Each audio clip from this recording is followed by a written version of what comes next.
Asenvuseleke maswahla amahle namhle ekseni ehlelweni kusile breakfast show sibonga lithuba embabane lenisipha lona thineke siganekithe la eRoyal Swazi Convention Center eZulwini lapho khona ke umsakazo Eswatini TV ubambisa ke libhange Standard Bank Eswatini emsebentini ngeleli ubamba kwesithathu lokwathiwa ukuthi ke iStandard Bank Eswatini Economic Forum libhange Standard Bank liye ke ubambe lo msebenzi njalo njengemuva kokwethulwa ke kwemaphakelo ke itimali temnyaka lesikubonile ke kwethulwa ke indvuna etikwelete emafa neRickenback evikini eliphelile njengenhlala yenda ke njengoba ngisho bekunene lo msebenzi sobanjwa ke kwesithathu which is why we are here today. The event has already commenced and we are going to be seeing a series of activities and a series of keynote speakers that Standard Bank has invited to facilitate in this event. And with me in the studio or in the setup right now is Sibusile Sikwane, who is looking after the marketing department and is part of the key people organizing this event.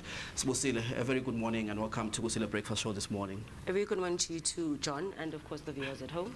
Yeah, the place is all blue and it's very exciting to see what Standard Bank is doing. The Minister of Finance recently presented his budget estimates for the financial year 2020-2021, and in return, your company, which is Standard Bank, is hosting what is known as the Standard Bank Eswatini Economic Forum. Tell us more about this event and what the idea behind it is all about. Thank you, John. Thank you so much for the opportunity, firstly, to have you guys here with us. I think for us, it's really exciting as a brand to host an event of this caliber. So the purposes of this event is mainly to engage our corporate and investment banking clients, as well as our commercial banking clients with regards to the economic outlook from a regional perspective, as well as the economic outlook from a local perspective. So John, you touched on having speakers who are going to actually unpack the economic outlook. We have a group specialist from Standard Bank Group, Ms. Farishka Baruth, who is actually going to be taking through our clients and of course the viewers that are going to be tuning in via the live stream, the regional outlook with regards to what we can look out for. And maybe very important to note, John, is the theme of today's session is business resilience in a tough economic landscape, to say what opportunities are available despite what the economy may look like. What opportunities can we come up with? Also, from a group perspective and leveraging of the brand footprint, what trade opportunities are there? What growth opportunities are there for our clients? Also, as a business, how do we come in to assist? So we say Africa is our home, we drive her growth, and in Eswatini we say Eswatini is our home, we drive her growth. So there's really no better way to sort of better engage our clients to get to understand their needs, because as a business we are here to serve them, which essentially will then contribute to growing the economy of Eswatini. So from today's deliberations, we're really looking forward to unpack quite a lot of opportunities that may come out from the budget speech that was tabled, and further on just look at how we best leverage on the agri sector. Yeah, at the end of the day, Sibusile, you are a financial institution, a business that has deliverables, you know, and I'm sure that convening this event here today, you wanted to focus on key areas which also speak to your priorities as a bank, you know. And I know, for instance, that last year His Majesty put emphasis on the agro-processing sector, you know, which I think also as a bank you've got interest in terms of your finance and investment. But also this year His Majesty actually mentioned that we have to look at the year 2020-21 as the year of the SMEs, the small medium enterprise, which are also areas where you are focusing on. In this event, what are some of the issues you hope to talk about, and what is the composition of the constituency in terms of some of the issues here, in terms of the people that are attending this event? Okay, so John, I think from an agri-business perspective, our focus there is to say how best do we drive and sort of encourage local agri-business entrepreneurs to grow further and grow beyond just supplying locally. We're still seeing quite a lot of imports coming in to the country from a small crop agri-processing. So we're looking at saying how do we drive businesses to sort of move their produce from just farms to table to beyond Eswatini. So I think really the purposes of today is to engage, understand how they work, and understand how we as a business can assist them accomplish that, and essentially the entire economy. Yeah, and I'm sure you've already started participating in that space, you know. You actually were the prime sponsors of the the Cold Chain Summit in 2019, and that must speak to your interest in growing the agro-processing sector. And what are you doing here today that also now says you are willing to reinforce that narrative to say we want to grow the narrative, I mean the agro-processing sector, and possibly by collaborating with people that are in the space? Okay, so today we have a partnership with John Deere, which we're actually exhibiting within the area, but just outside at the entrance. This is also a way in which we further leverage the partnerships that we have with the clients that bank with us. So John Deere is actually here to speak to the vehicle and asset finance solution that we offer as a business alongside John Deere. You'll know that as we kick off the year, there's a lot of plans to grow the agri-space, particularly from the agribusiness clients, and we're saying how best do we help them get there? So even if it's from a fleet management perspective, how do we help them accomplish, which essentially then will really help us accomplish growing the economy of Eswatini. Yeah, and I know that you are also bringing someone from NANBOT to speak to some of your priorities in the agro-processing and agriculture space. What is NANBOT doing here in terms of speaking to some of your priorities in this event? Okay, so I think really we brought in NANBOT to speak to the trade opportunities that exist from an export perspective, to say if we are encouraging eMaswati to delve into farming, what opportunities are there? Is the market ready? And also, what is there in the market that's in need? So I think really we're looking forward to Mr. Tami Lamini's presentation of what farmers can sort of focus on, and also get a sense of, from a regional perspective, what opportunities are there to trade. So we sort of decrease the number of agri products and produce that we are bringing into the country, and see a significant increase in the number of agri-business products that we're exporting out of Eswatini. Yeah, it is also exciting to see that you are bringing a very highly competitive economist from a group perspective to speak to a regional perspective of how the economy is looking like. But I also like the fact that you have roped in Dr. Dumsile Dlamini from the University of Eswatini to speak to the local context of our economy. What are some of the things you're hoping to achieve by bringing in someone who has a local perspective of our economy? I think it always helps to have someone who is bringing in the local perspective to say, what can we as eMaswati sort of look at in terms of focus? And then, of course, from a regional perspective to say, what is the broader region focusing on?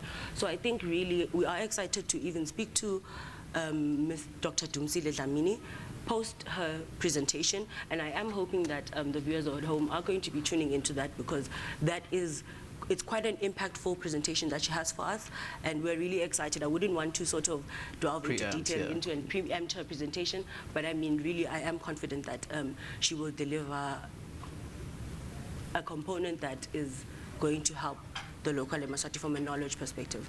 And lastly, you may want us to look closely into the new theme. I think it's very exciting. I know you say this from a group perspective.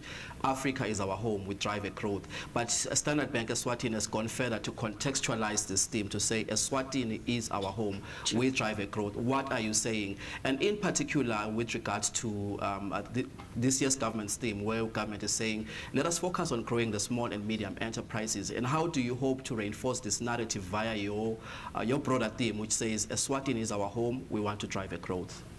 I think really from us as a business is to say, how do we further drive financial inclusion? Also, how do we better support local SMEs from helping them accomplish their goals, which essentially will help contribute to the broader economy of Eswatini.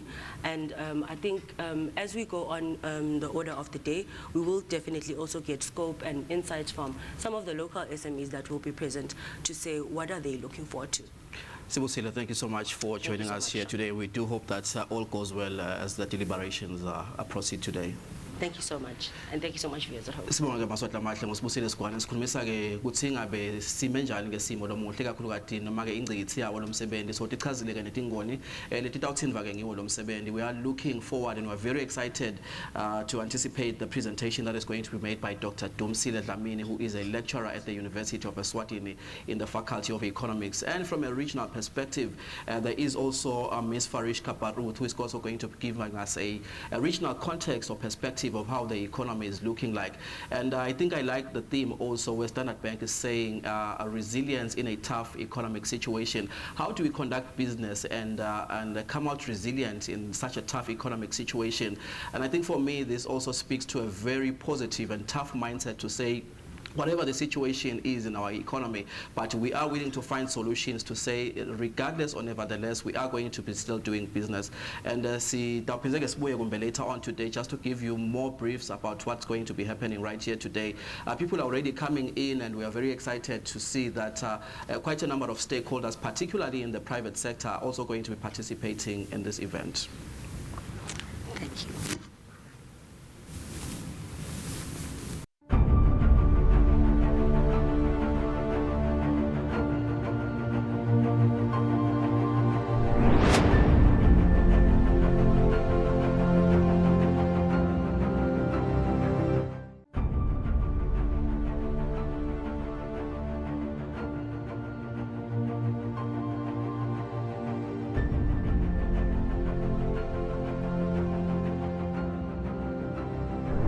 Standard Bank, moving forward. So, yeah, it's good to see you all today. My name is Ricky Holloway. I am the head of digital channels for Standard Bank Swaziland, Eswatini. And I've been a proud member of this Blue family for about 13 years, I think, come June this time. And it's a privilege and an honor to be your host and MC today for this forum themed Business Resilience in Tough Economic Conditions. Before we proceed, I must say you all look amazing, and I just want to thank you all for taking time out of your busy day. I know that you've left work and businesses running and family events to be here today, and I'm going to try and make it as quick as possible in case anyone has left a game of Sudoku or Angry Birds playing in their office, so we can get back to it as soon as possible. But on a serious note, thank you so much for making the time to join us today. Before we begin the program, just a couple of admin points. We still have some food and dessert at the back, so please do indulge. You are permitted to do so while the event continues. We have toilets downstairs around the back, and I don't know if you've seen air hostesses. They normally direct the exits on the right and the left, and just in case a speaker speaks too long, please don't hesitate. We have the exits just in case for your convenience. We've also set up a digital lounge just outside on the left where our digital fundis are there and available to help talk you through some of the fantastic initiatives Standard Bank Eswatini has released to the country to help ensure that banking and business is a lot easier. They can take you through our cash deposit machines for real-time deposits 24/7. They can take you through our enterprise online where you can make bulk instant money payments to any mobile number in Eswatini for convenience of transacting, and a whole host of other solutions. We also have our partners, John Deere, also seated at the far back. If maybe we could ask the John Deere team to stand up just very briefly so we can see their lovely faces and we know who we're dealing with. John Deere, our partners, will be sharing some of the lovely details around agri finance. So please, a round of applause. And for due diligence, if anyone coughs more than 2 times, I've already got my eye on a few people. We've got a VVIP quarantine area at the side, just in case. Yeah, the only corona we'll tolerate in this session will be the cold beverage type. So please take note. But on a more serious note, it's definitely the coronavirus has devastated parts of China, but it's also created a tough economic condition, we must say, for China. But I think another reason why we're here today is to find the opportunities. And had any of us had the foresight a year or 2 ago, we could have gone into the manufacturing of masks.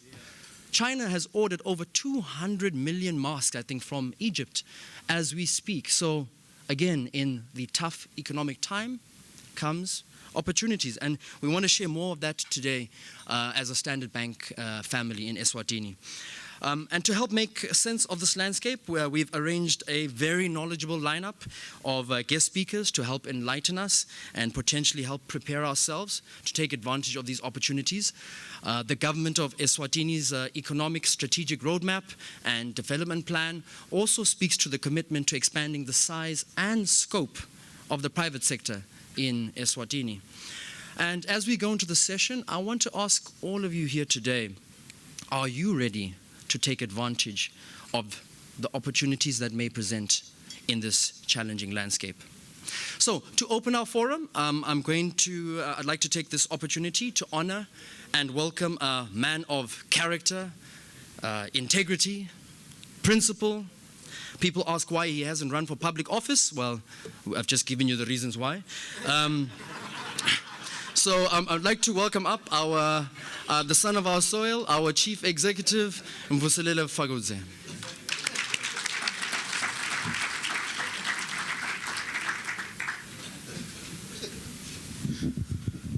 We must watch out what's career limiting. Good morning, colleagues, and thank you for making time for joining us this morning. This is our annual economic breakfast where we sit and discuss or reflect on the budget as the Minister for Finance has already published it in Parliament. It's going to be debated there, obviously. But we have an opportunity to interact with it and share our views. We're an agro-based economy. There is climate change. What does this mean for us? I hope the economists are going to tell us. We have coronavirus. We don't know what other virus is coming. I hope the economists are going to tell us, because we have to run resilient businesses, even with all the chaos that's going on around us. So I'm not going to pretend to be an economist, but all that I know is that we need to keep our businesses going.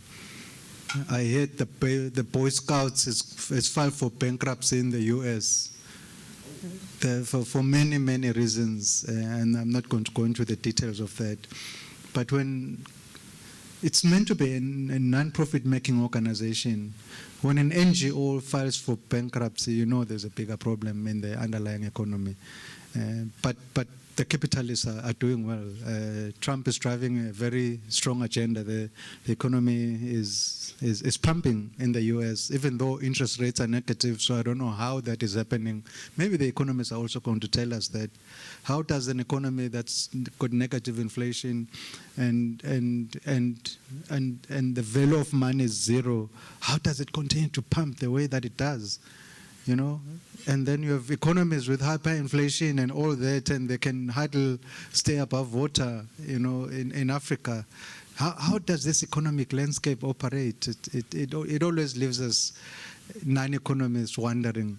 But we're hoping that we're going to learn from those that know better today.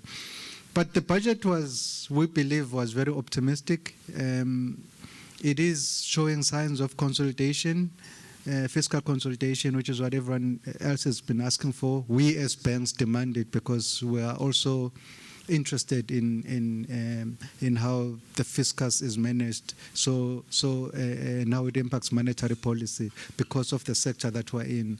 So we hope that we're going to reflect on all those points today and have a dialogue about how best we can take the economy forward.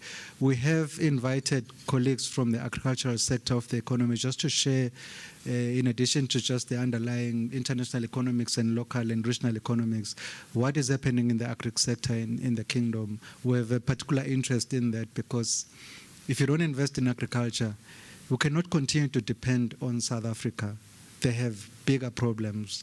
I don't think we have as big problems as they do, but there's a lot that we can do as a smaller country next to a giant like them.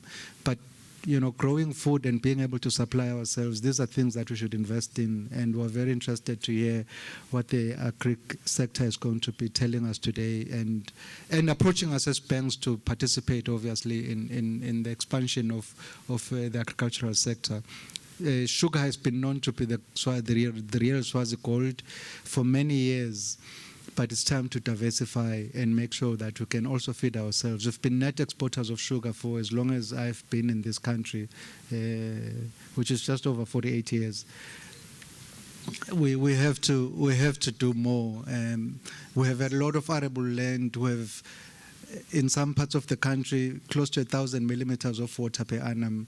There are countries like Israel in the middle of a desert that have 8 millimeters of water and net exporters of food. How does that happen? Maybe the agricultural economists are going to tell us today. So it's an opportunity to engage. I don't want to take most of your time. I'm sure the economists are going to tell us more, but I do want to acknowledge all of you for making the time to join us this morning. The board of Standard Bank, who appreciate you leaving your day-to-day activities to be with us. All our customers, we appreciate you spending the time with us. We hope it's going to be very beneficial to all of you. Thank you. Good morning.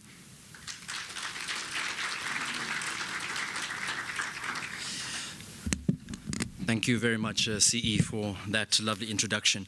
And I think some very pertinent points around the challenges that we're experiencing. We spoke about climate change, coronavirus, NGOs also going bankrupt. Goodness, if we ever thought we'd see that time and age. But I think also tying into the point around the opportunities with a more robust fiscal consolidation. When we talk about our budget, we talk about the arable land and the opportunities for self-generation when it comes to agric in our country, given the landscape and setup. To take us a bit further, I'd like to now introduce my sister in arms, also from Standard Bank, Mrs. Ferishka Baruth. She is going to be taking us through the global markets regional economic outlook.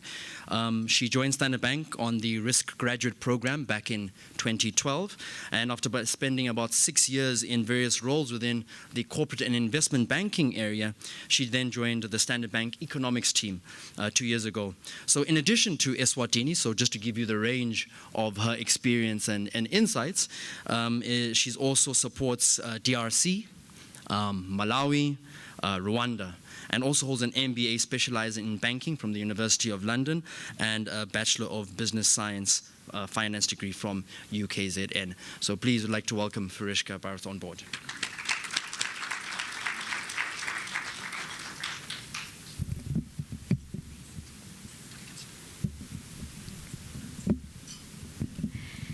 Thanks. Thank you for inviting me to this forum again. I do appreciate it. And good morning, and thank you for attending. So today my presentation will focus on the fiscal situation in Eswatini. But before I get there, I will talk about global trends and regional trends. Sorry, I'd like to change the slide. So we are constructive about medium-term trends. We're still quite positive about the global backdrop and the medium-term economic outlook. We say this because if you look at medium-term trends, we do see acceleration, specifically in the Africa space. But having said this, there are a few factors that have weighed on the global outlook over the past, I would say, year or so. One of these factors being the US-China trade war, and another factor being monetary policy in developed markets, be it negative interest rates in some markets, and be it concerns that other markets, because they're doing so well, they would probably reduce monetary stimulus and possibly tighten policy again. But as we saw last year, we didn't see a hike. We didn't see a Fed hike.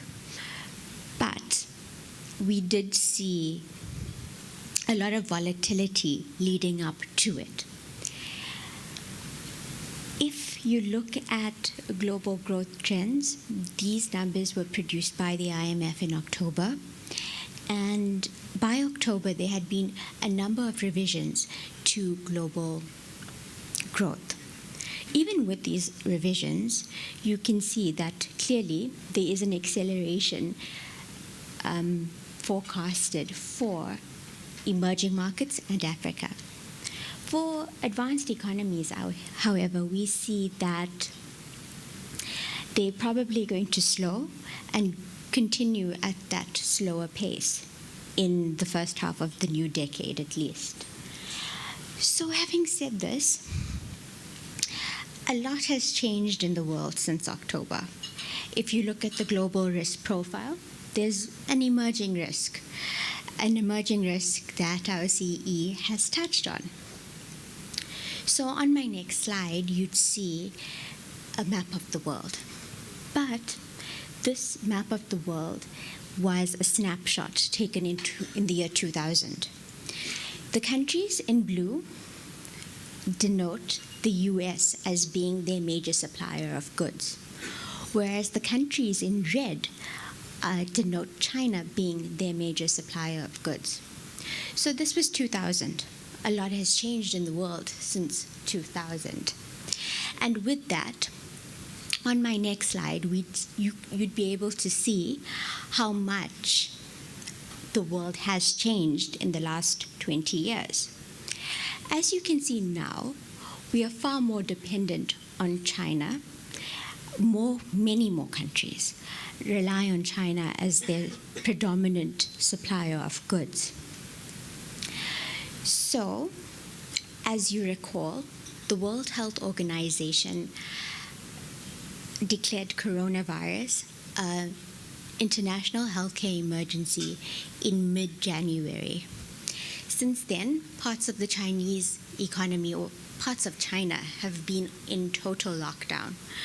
So, while we understand and appreciate these measures would probably reduce the spread of this virus, we must also understand that it has an obvious impact on the Chinese economy.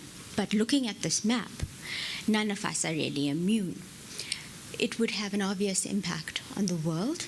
It would have an impact on the world through various channels.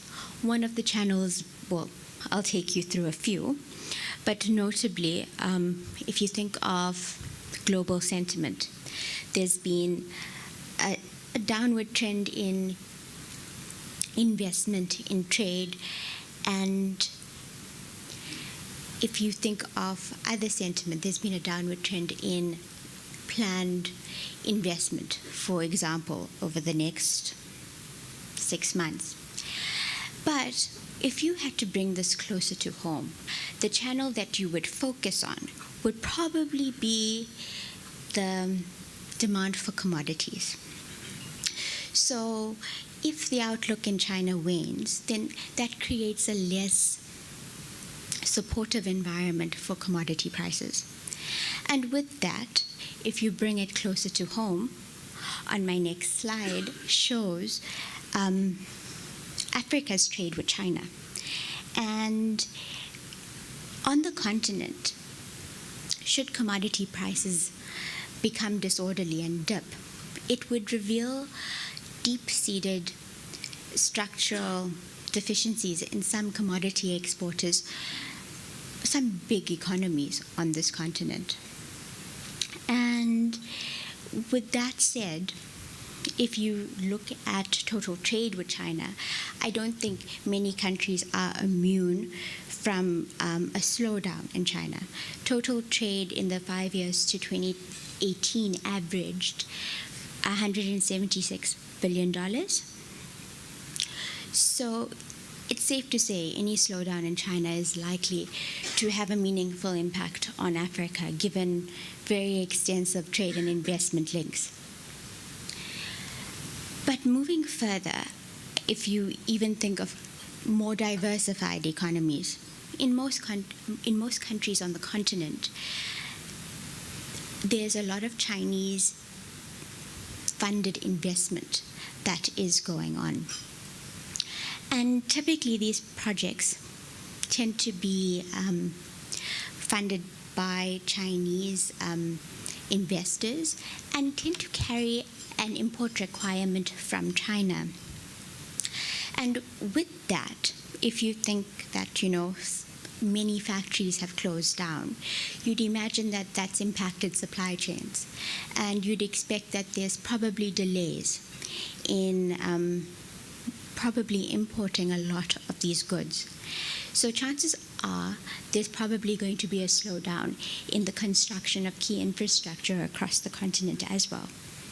But if you take this one step further to examining how these projects are conducted, you would see that a large contingent of skills also comes from China. And with that said, given the travel bans that exist at the moment, it would be reasonable to believe that that would only compound the slowdown, and that would probably stall a bit of investment on the continent planned for this year. If you look at this graph again, you'd probably notice that South Africa is quite prominent on it. Last year, well, at the end of last year, total trade was above 25 billion odd. So, having said this, the link between Eswatini and South Africa is quite well understood and widely accepted. And the regional trade dynamics, when thinking about Eswatini, cannot be ignored from that perspective. Moving on to South Africa, if you look at our prospects, they're not as strong as what we initially anticipated for 2019, but we're far more positive about 2020. We say this because if you even remove external factors from the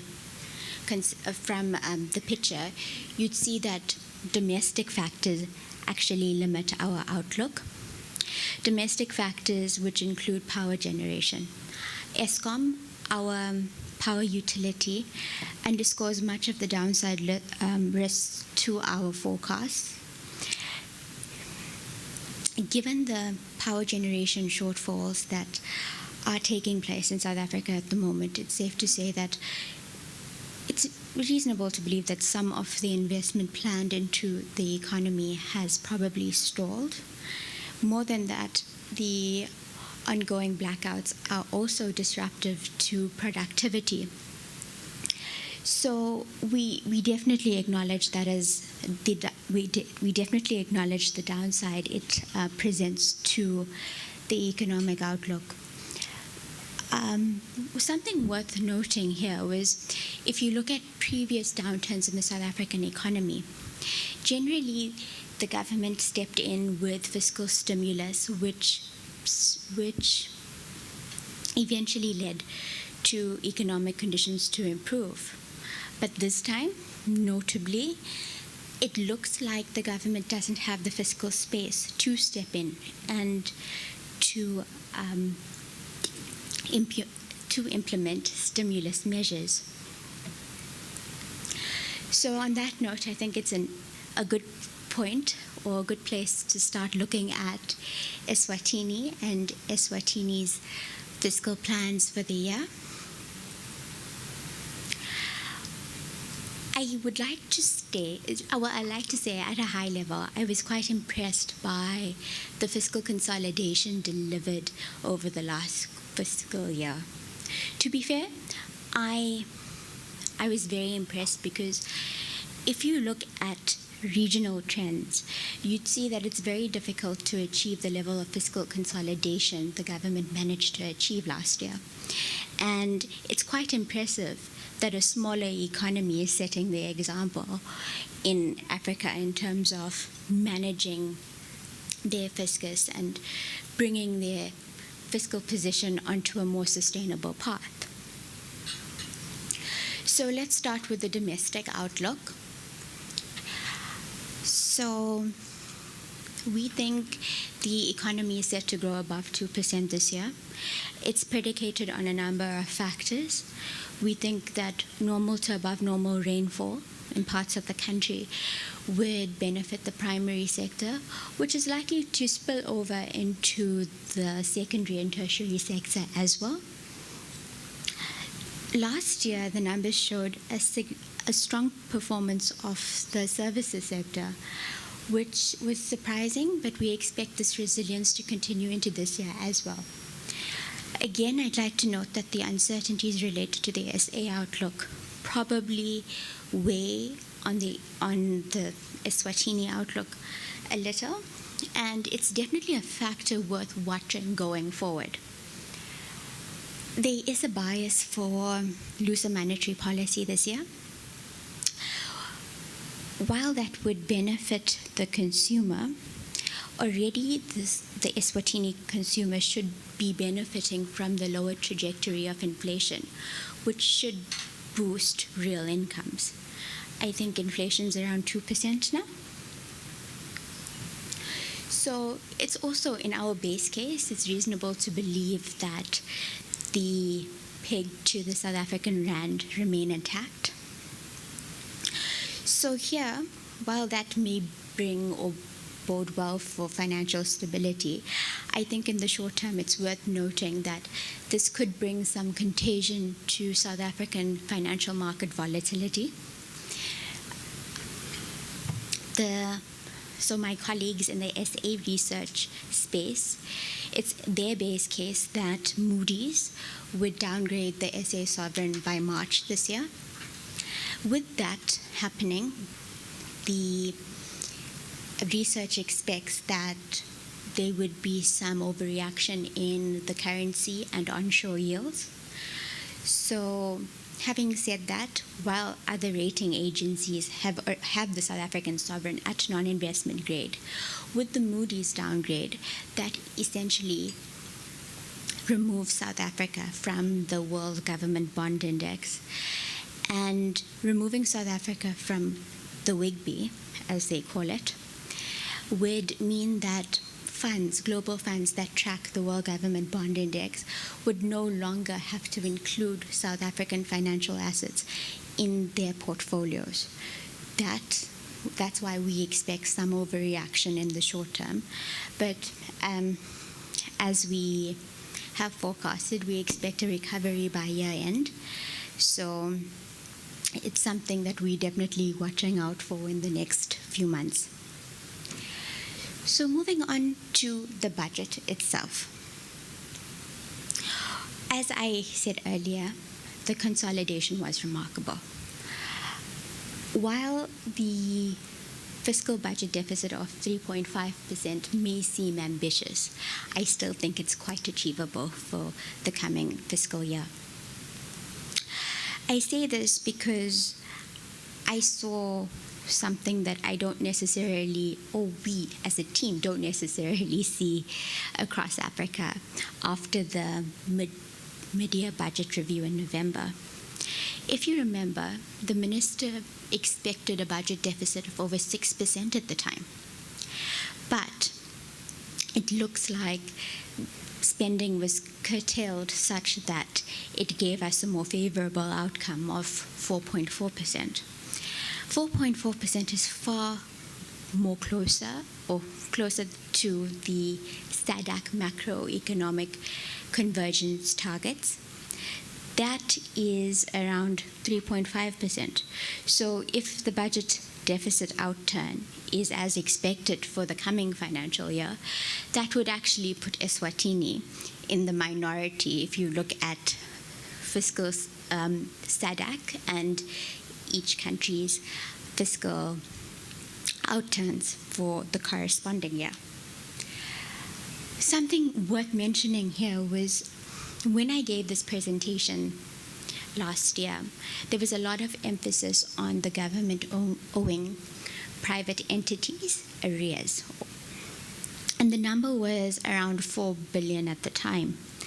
But I noticed that the government has been quite successful in clearing the arrears, and it looks like arrears is down around 40%. More reassuringly is that there are tangible plans in place to address the remaining arrears. And it looks like that it would probably be addressed after an audit is conducted. Moving on to revenue. So if you look at the headline number, revenue is set to increase about 20% year on year. Yes, that's ambitious. But there are a number of initiatives that the Ministry of Finance put in place over the last fiscal year already to improve revenue mobilization. As I spoke about the improving domestic growth outlook, that should also improve revenue collection over the coming fiscal year. What has long been a structural flaw in the sovereign's balance sheet is the revenue concentration to SACU revenue. So SACU, Southern African Custom Unions, that revenue. About, I think, 35% of government revenue comes from this source. The problem with this source of revenue, and the next slide would show the fluctuations in this revenue stream, you'd see that the volatility in this stream probably creates a lot of challenges in budgeting and in economic planning. So you could see there's some level of stability in 2014, 2015, but you saw that, revenue started to dip in 2019. And 2020 looks like a bumper year where revenue is expected to increase 30%. So if you consider this, you'd see how that 20% on the headline seems achievable, because even the National Treasury expects SACU receipts to increase over the next year. The next slide shows the size of the pool that the Treasury forecasts. We understand from the Treasury that it's unlikely that the SACU formula would probably be revised in the short term, but what they are looking at is looking at smoothing out the volatility in the flows. And as I said, that would probably help in the budgeting process, and it would probably prevent the situation where there are huge spending overruns because SACU revenues have fallen unexpectedly. More than that, this increase in SACU revenue would probably give the government more scope to pursue their fiscal objectives. And something worth mentioning, over the medium term, it's very difficult for us to confidently give you a trajectory of the SACU revenues, mainly because of the muted outlook for South Africa.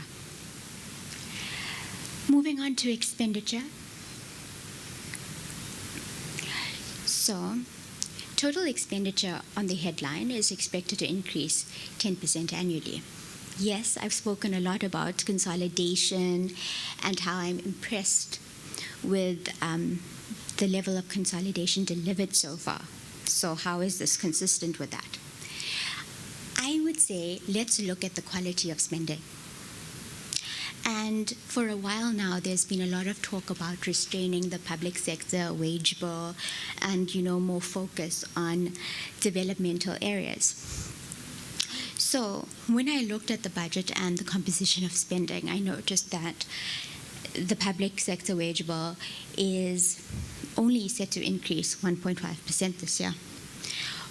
More than that, 15% of total expenditure is set aside for education.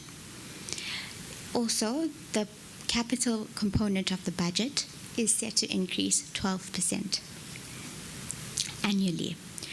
So, if you look at all of that, the quality of expenditure has certainly improved over the years. Another point worth making on the slide is that in previous years where SACU revenue increased significantly, you also saw a ramp up in spending. And what we're seeing in this budget is definitely a divergence from that. It looks like the government is using the fiscal space created by higher SACU revenues to consolidate. And even with higher revenues, it looks like their overarching policy to consolidate is still firmly intact. So, to consolidate my view on the country, I'm far more positive than I was I would say last year, or even when I started covering the country. And I say this knowing that these are structural reforms that are in place or that are getting implemented at the moment. With structural reforms, there's generally a lag between implementation and economic participants feeling the benefit. But the benefits will come. And these structural reforms are important for the longer term growth and the longer term stability of the economy.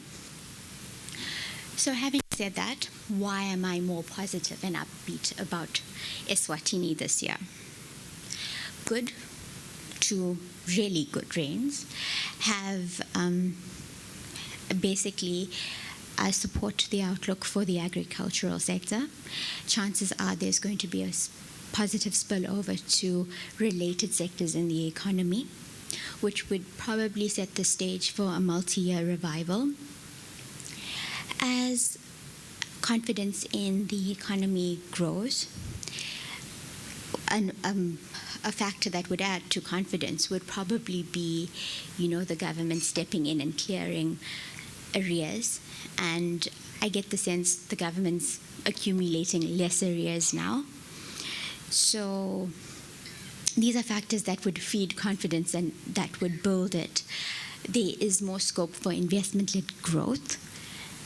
And another factor is that now that the public sector has paid on these arrears, it would give the private sector more scope to add positively to growth. With that said, given that public finances are on a more sustainable path, the trajectory of debt has stabilized, also bodes well for continued macroeconomic stability. So I'd leave this there, and I'd thank you for your time.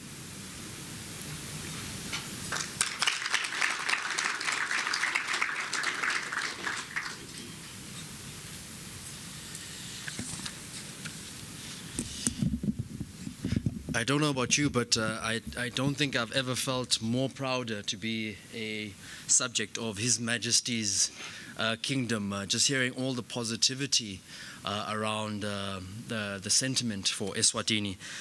Just listening to Farushka, I mean, she made some fantastic points.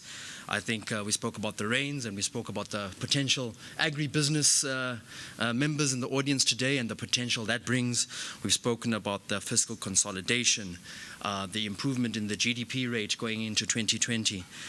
We've spoken about a reduction in the repo rate and possibly next year. Government exposure and paying off those that are owed funds has improved. Improvement in revenue collection, SACU revenue increase, and just the quality of the expenditure. I think those are fantastic points when we look at what we want to do in our kingdom of Eswatini. Now, to take it further, I'd like to introduce our next guest speaker, Dr. Dumsile Faith Dlamini. She is also a Swazi citizen, married with 3 children, and holds a PhD in economics from the University of Wits, and a lecturer at the university for the last 19 years, which I think is definitely quite an achievement if you have patience for university students. And the doctor also lectures monetary economics, public sector economics, development economics, microeconomics, and also currently a member of the Central Bank of Eswatini's Monetary Policy Consultative Committee.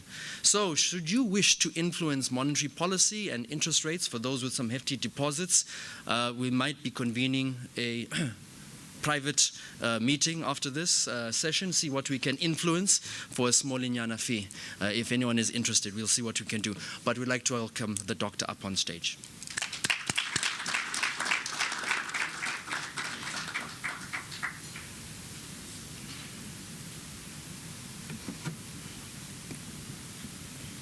Ladies and gentlemen, good morning. Thank you, MC. You're very kind. I think this is a very important forum for us, Eswatini, to try and move our economy, move it forward, as Standard Bank says. And I think His Majesty also said we should try and move forward, just keep going. I think that the presentation that we've just had has touched on some of the issues that I needed to look at. So I will try as much as possible not to bore you with some of the few figures that I had, because we've already seen the figures, what they look like. So what we want to try and do is, I want to try as much as possible to say, as Liswati, what do I see around me that pertains to all the issues that we see here.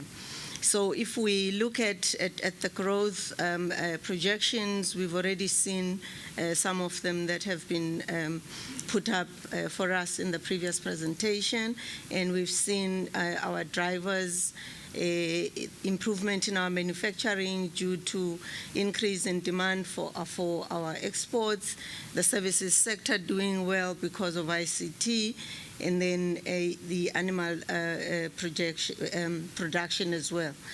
So the important part is that it is important to note our growth rate, the way we are hoping it's going to keep strengthening, even though when we look at the South African growth, and we know the close ties, when we look at their economy, we are actually really trying to survive. We're doing well, I think.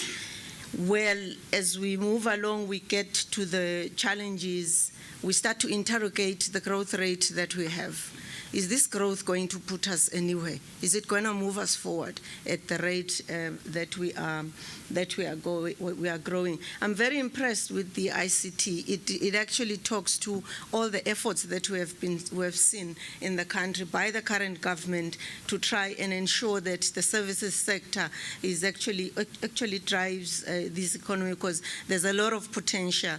And for me, in that ICT sector, the other interesting thing for me is that it also talks to our abundant human resource. You know, we have and the population is, most of the population is young. So I believe that we have a lot of potential there in that, in that regard. So the risks, we've heard about some of them, the issue of the poor performance by the South African economy, given the close ties that we have with South Africa, and the very serious issues of climate change. I mean, if we think about, I stay in Manzini, so if I look at the way the weather patterns have changed, it's actually, I think for everyone, it is now clear. It's no longer an issue that we can just brush aside. So for our agricultural sector, the backbone of our economy, these are very important issues. And then also the issues of the trade tensions, you know, which will, that we see in the bigger economies. These can kind of dampen global demand. And when that happens, unfortunately, it touches on our most vulnerable side, it touches on our SACU receipts and so on. So then it puts us in a you know, not so good situation. And then also, it is important that the fiscal consolidation that we are working on, that we push forward on that one, and we make sure that we stick to what we have, the government also helps us to stick to the plan, so to speak, so that because if we deviate, it's not good for business, it's not good for citizens, it's not good for this economy at all. So the SACU revenue I've already talked about. I think one of the other risks that I picked up is also the issue of implementation in this country. I think if you attend quite a number of the gatherings where we are trying to push Eswatini forward, This is always a problem. It always comes up. The issue, implementation is weak, implementation is slow. So I think we need to interrogate that very seriously because it poses a very, very serious risk. I believe that Eswatini has a lot of very good policies that we have. Some of them, some are gathering dust, some are not, but we don't even implement a quarter of what we have in our policies. The policies are there, we just need to work on them. The issues of the parastatals in this country, I think that I come from one parastatal. So the issue of the parastatals, I think once again talks to the issue of low implementation, poor implementation, because the question is, how did we get here? Why did we get here?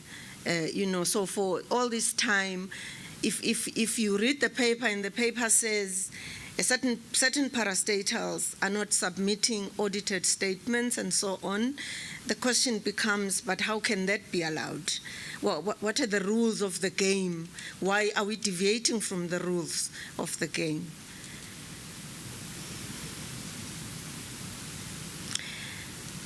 Well, here I was basically just trying to think about looking at the whole issues that we have.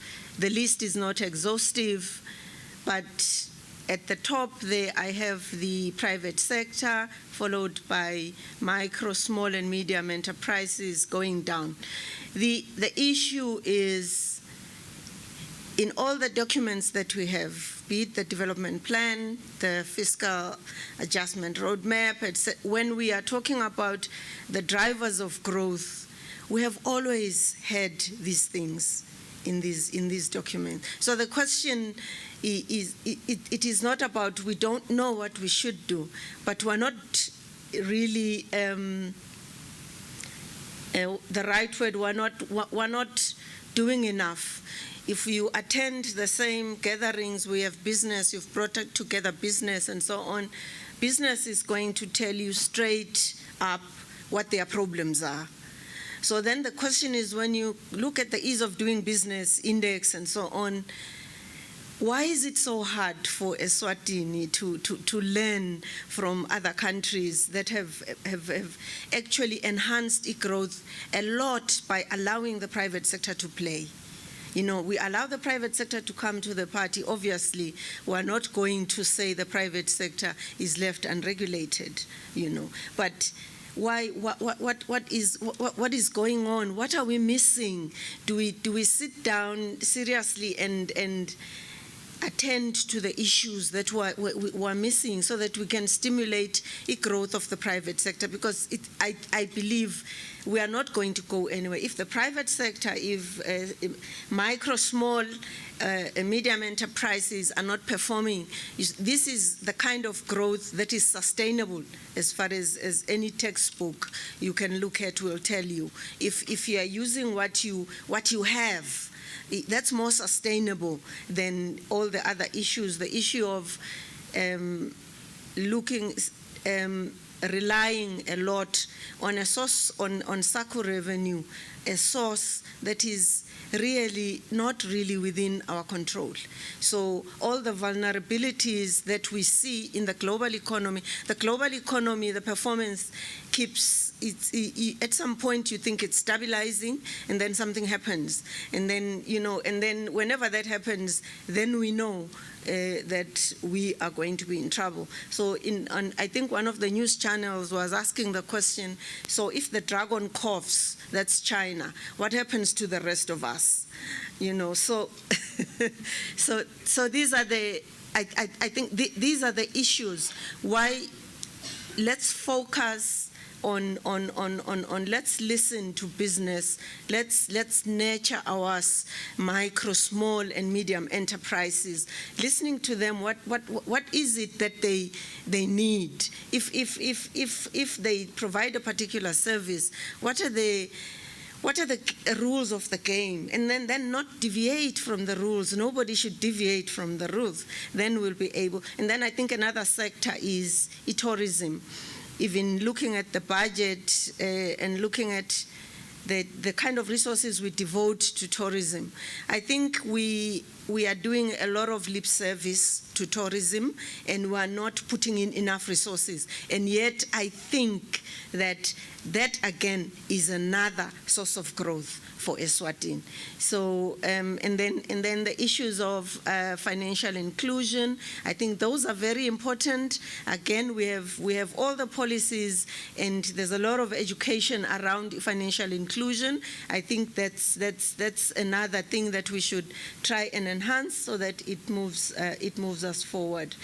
And then I also wanted to talk about the issue of when we are implementing our reforms that we have in all the policies that we have. I think we have got to think, try and think broadly. So if I am at UNESWA, UNESWA is interrelated with everything else that goes on in this economy. So it's not about UNESWA doing well. It is about UNESWA contributing. So if all of us are like, it's about UNESWA contributing towards the bigger picture so that we don't have these silos, because I think the silos are problematic. And they are not going to move us. They are not going to move us forward. And then the issue of the human resource, my favorite, because it's got the youth. Like it's been indicated, I work with the youth. I have been at it for the past 19 years with a few breaks here and there because they get hectic. So sometimes you need to get some air. So I'm very happy that government is well aware that human resource, there is no human capital development must be at the core of our development agenda. So I think that's one thing we should press on. So somewhere we're talking about making sure that our policies are informed by research and so on. Once again, we have the youth to actually do that and effectively do it for the country. They just need the opportunities to be afforded these opportunities so that they can be very useful. And then the last one is corruption, which I think we all know that if we are corrupt, we're not going to grow. Only a few will grow and so on. And then I was just here trying to look at, again, this has also been looked at, but the issue is the issue of the inflation. Yes, the way it looks and what it means for the implementation of monetary policy and so on, and we're expecting them in the medium term it will be, within that upper bound by the CMA. But again, issues of inflation, if we relate it to some of the issues that are happening in the global economy, so we've got to exercise extreme caution. So we may, the issue that was raised earlier about accommodative monetary policy, which most countries are following, and that is what Eswatini has done, but we need to be on the lookout because some of the literature talks to issues, some of the tensions, the geopolitical landscape is not really looking that great.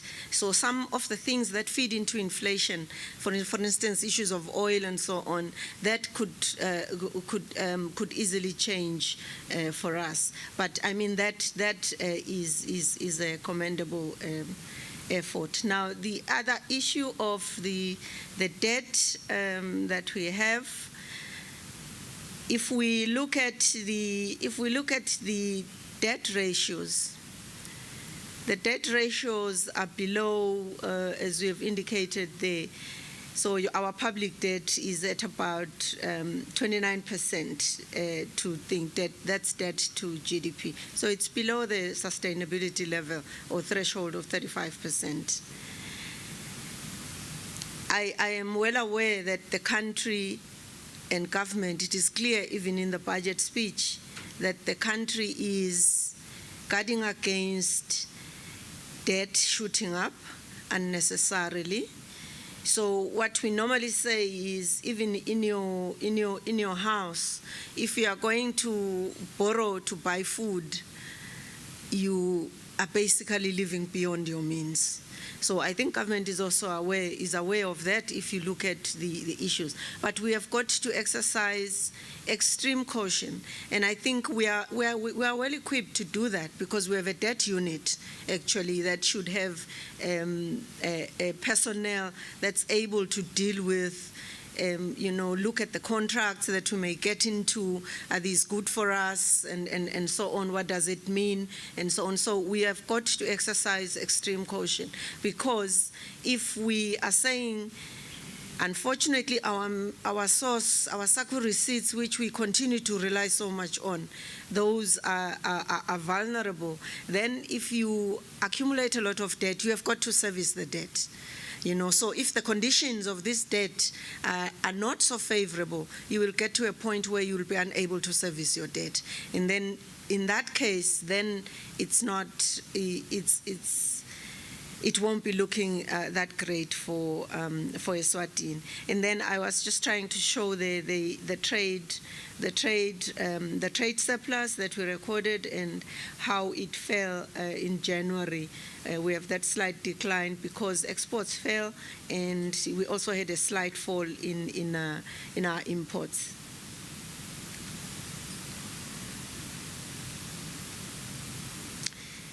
So I have also tried to talk to the issues. So there is just a quote from the recent report by the IMF. So from those, without reading the long thing, the main things that I wanted to talk about. So if we are saying as we know, we have a problem of widespread poverty. We have income inequality. Our income inequality is bad.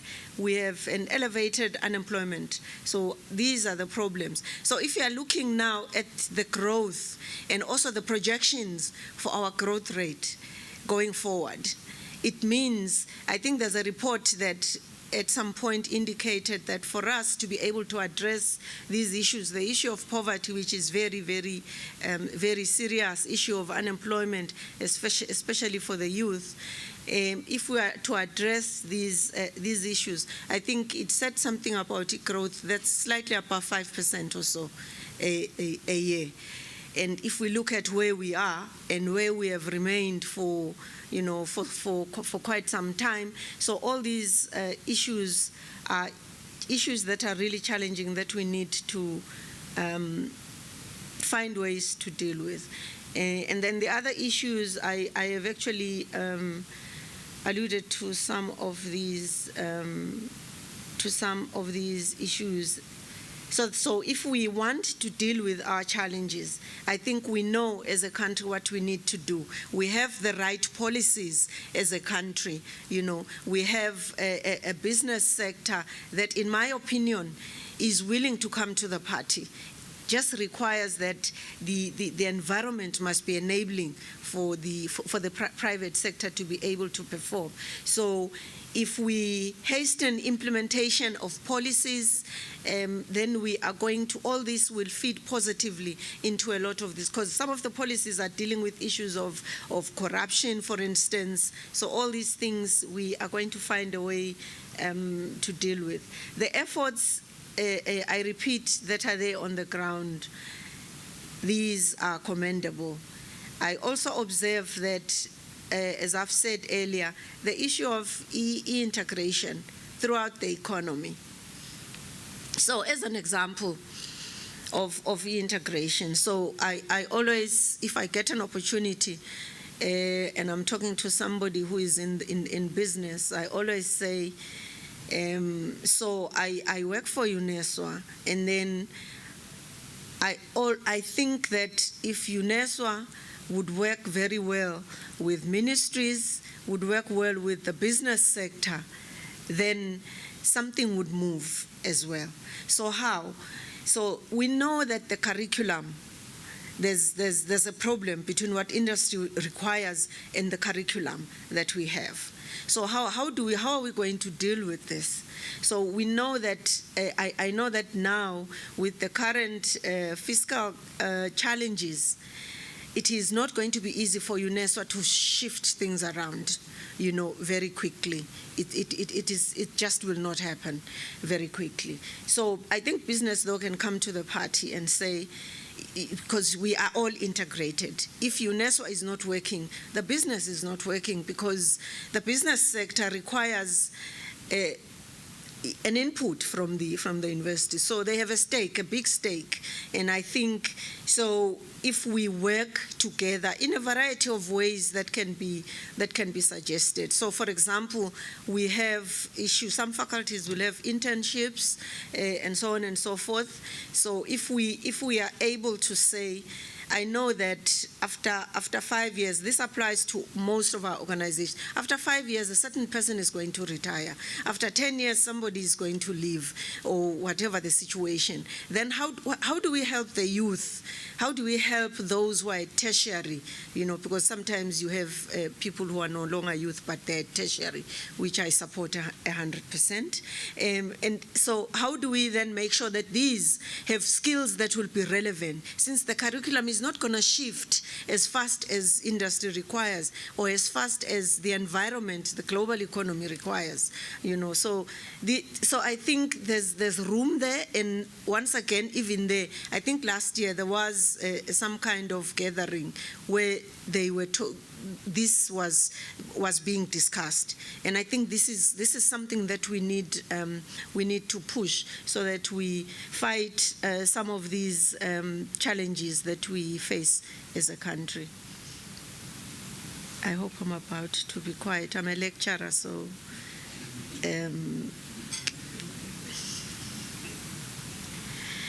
okay, now I just want to say something about the budget.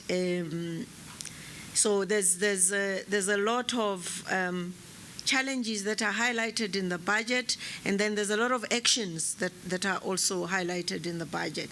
So in my opinion, the budget speaks to what the government of the day promised to deliver on. All of it is there. But once again, if I go back to the budget for last year and I'm comparing it to the budget for this year, I am able to pick certain things where I can say, but this was there and this was supposed to happen, but it didn't happen. So I think those for me are key areas that require a focus, because whenever the next budget comes, a lot of people are able to say, no, let me go back and look at the other budget and see what was there. So that you encourage a belief in what you are saying, the confidence that is needed in the economy. I think the budget, the government has to make sure that all the things that are outlined, we have a lot of positives in the budget. We have a lot of things that are positive that we can take and work with. We realize that the rural sector is important, is key, and we're trying to make sure that we encourage and support that sector. There's some initiatives for supporting the youth in our countries. I think this morning they were talking about a fund for Manzini youth, for example, by the city council and so on. So I mean, we have a lot of these things. So the youth just needs to be nurtured so that they understand how these things are going to work. Now, the issue of revenue diversification is always a problem.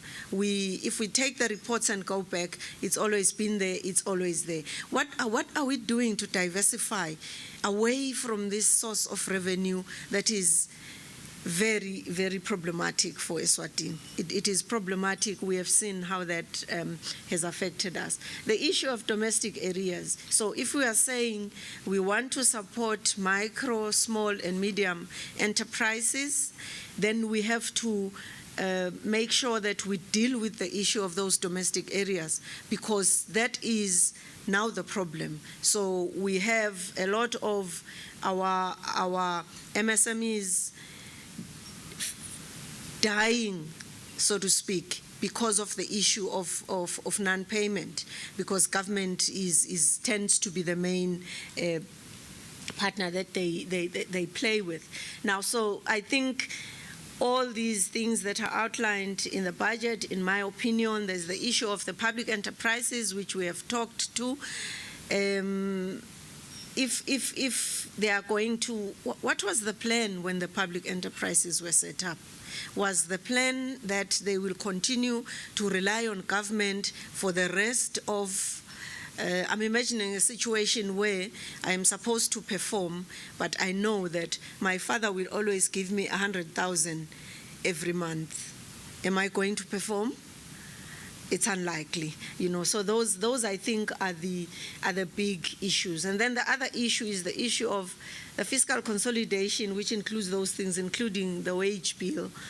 I think in terms of the spending that we have and service delivery, because the issue of service delivery is very important. So on the ground, when we look at the health sector, for example, so when we look at the allocations, which I think is the next slide, so there I was just detailing what is already picked that up from the budget. So I am asking myself, so the allocation, for instance, that goes to education, highly commendable, because human capital development is at the core, right? So the spending on education, the spending on health, you know, we can see all that.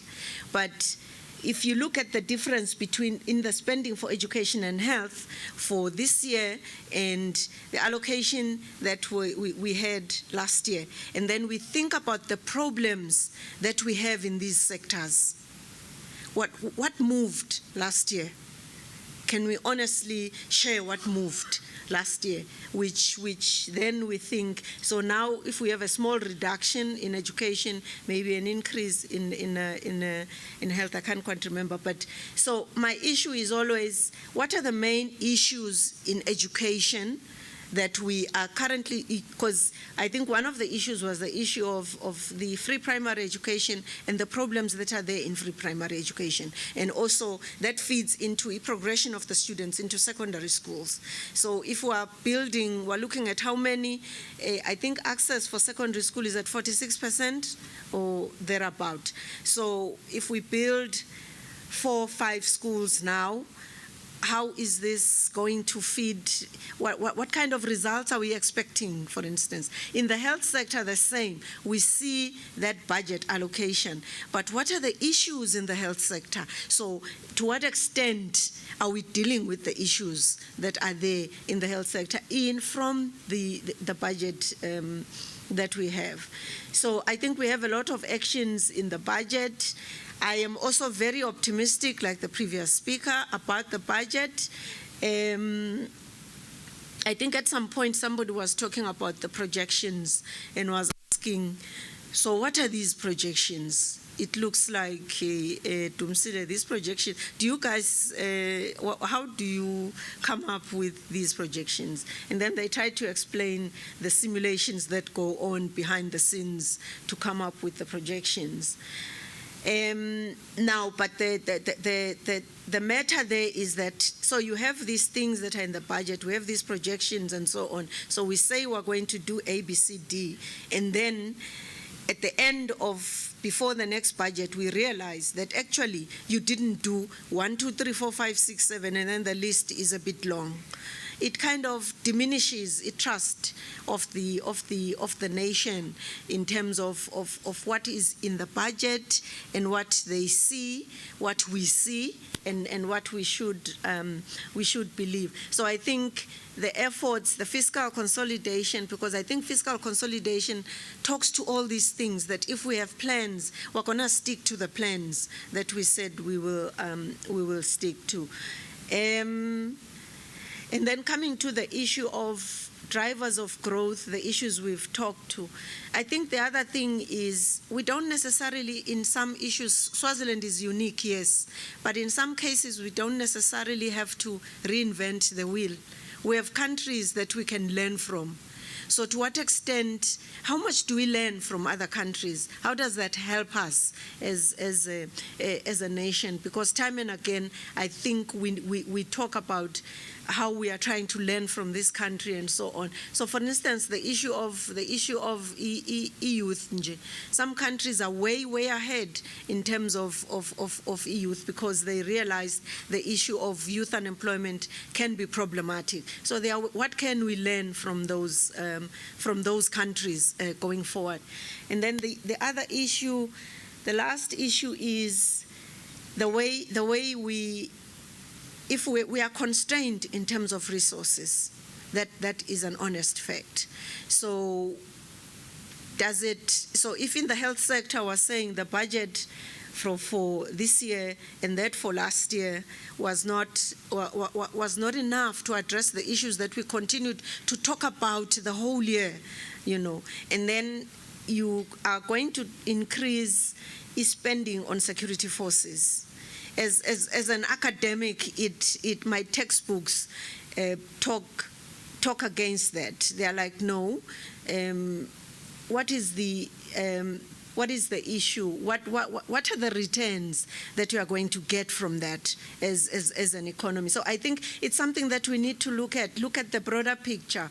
Can we hold on in terms of others? Because when you read the rationale behind it, you understand that there must be vacancies and so on, but there are vacancies in other in education, for instance. I think we're talking about, at some point there was a shortage of teachers, primary teachers and so on. So can we rationalize the spending, prioritize, and try and ensure that the priorities will speak to the issues, especially for the vulnerable groups in our society? I have talked too much. Thank you for listening.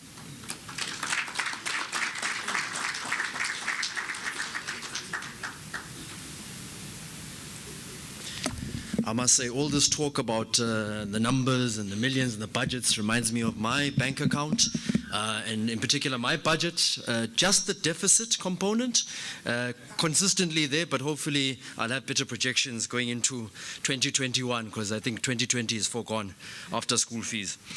All right. I think some excellent points raised by the doctor, and I must thank you again for sharing them with us.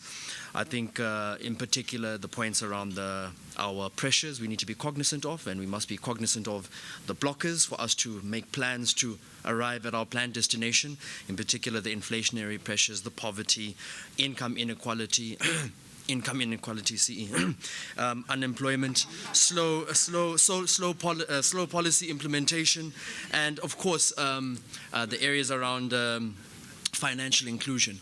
And I must say, I think as talking about financial inclusion, I know Standard Bank Eswatini has been focusing quite a bit on solutions that focus on this.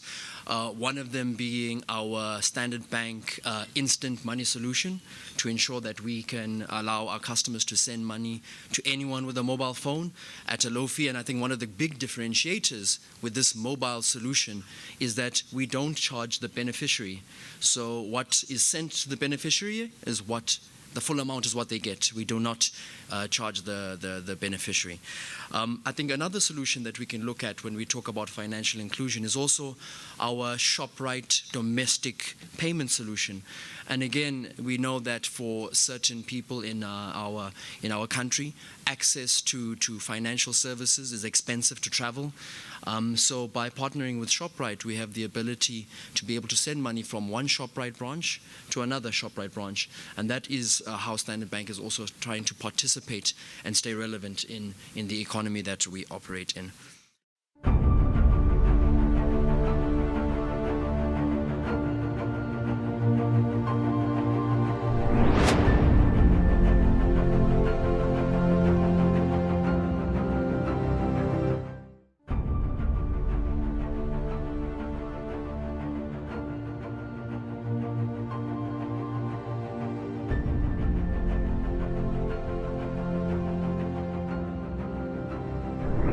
Standard Bank, moving forward.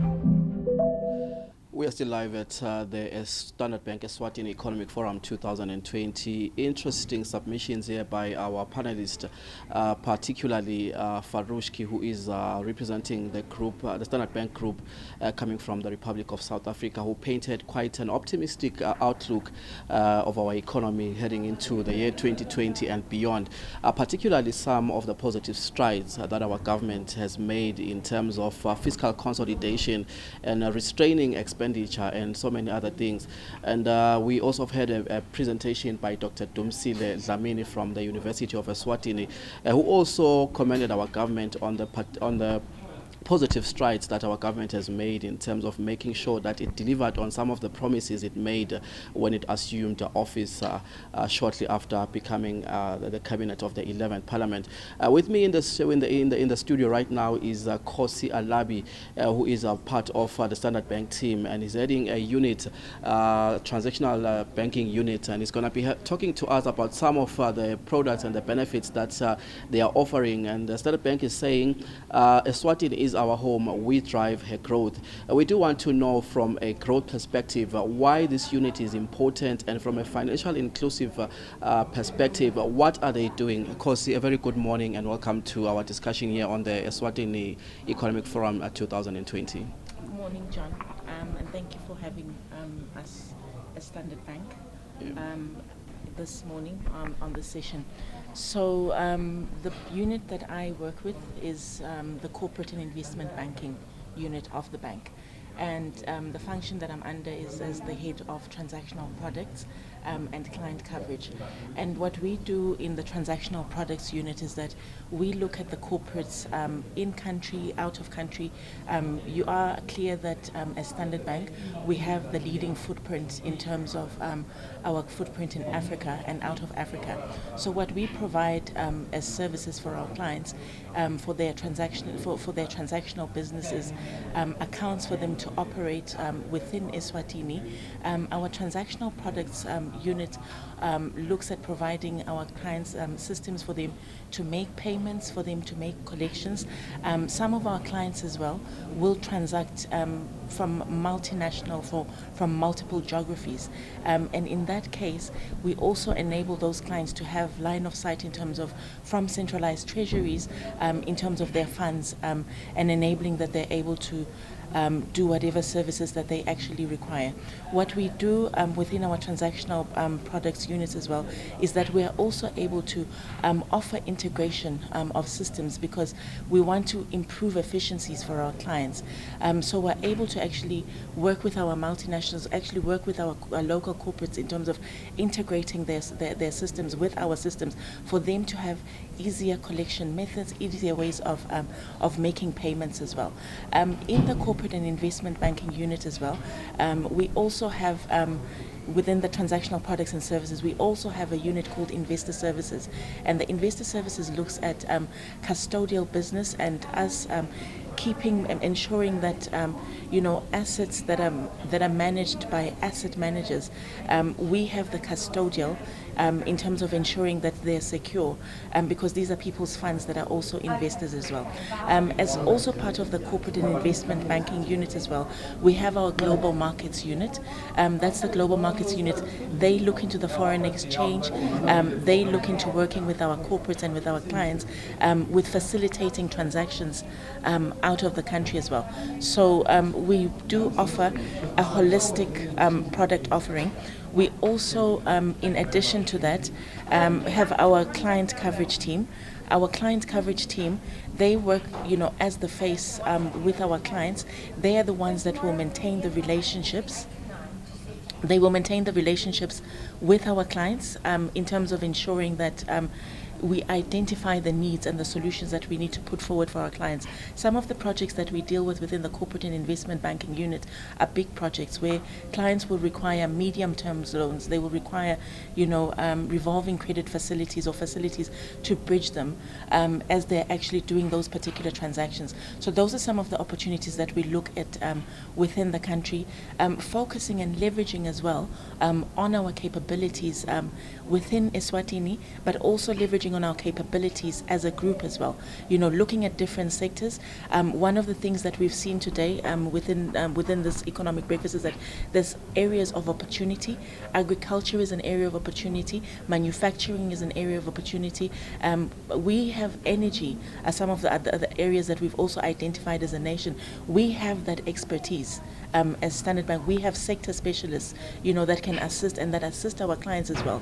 You know, when we get these business opportunities, to ensure that they leverage and make the most of the opportunities and of the services that we offer as Standard Bank. Yeah, and I think I really like the way you have unpacked what your unit is focusing on. And I want us to sort of like try and keep our conversation within the context of what is happening here today, particularly the theme where Standard Bank is saying business resilience in a tough economic landscape. The unit that you are heading, I know you are focusing on transitional products and so on and so forth, where at the end of the day, when a client comes to you, you see a transaction happening between you and the client, you know. But really, that starts way before that, where the client has to conduct a business transaction with whoever they are conducting business. In a situation where Standard Bank is saying resilience in a tough business environment like we are currently seeing in the country. An event like this must speak to some of the things that your unit wants to do in terms of making sure that in as much as you manage business relationships with your clients, you know, you also want them to be productive, you know, to be transactional in the market before they can be transactional with you. And how are you helping them in that space? So some of the areas where we have opportunities within Standard Bank for our clients is that we do share we share on a continual basis information with our clients, how the environment is evolving, the local context, but also from a bigger and more global outlook. We also share what's happening within our markets. Inadvertently, we have to agree that, you know, whatever happens in South Africa or in the SADC region also impacts us as well. So we do provide our clients with that information in terms of, you know, what is the outlook, what does the economy look like, you know, where are the prospects, where are the opportunities. Some of the opportunities that right now are in our space, we are seeing that, you know, Mozambique is growing in the oil and gas sector. And so what we are saying in Eswatini is that, okay, Cabo Delgado might be a far long distance away, but how will our clients benefit? Which of our clients will benefit from those opportunities? If they're clients of ours that are in food production, in different areas of manufacturing, how can they leverage those opportunities? So apart from us actually looking at getting business from our clients as well, we're looking at how do we grow their business? How do we impact them in a positive way? How do we impact them in such a way that, you know, their share of wallet in terms of the opportunities that they have are bigger than just the local context as well, but are also looking into other environments and what opportunities we can leverage.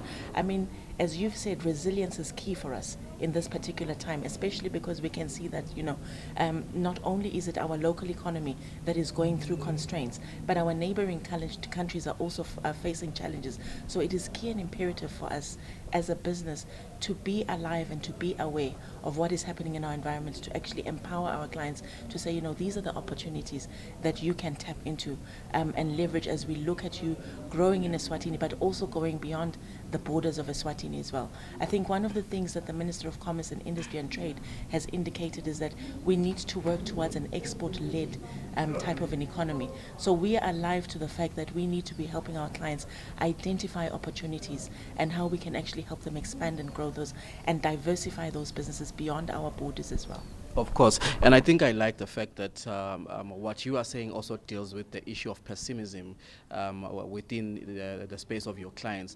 It is very difficult if you look at what's happening now. It may be easy to fund a client, but it is not easy to sustain the relationship because of the current economic situation.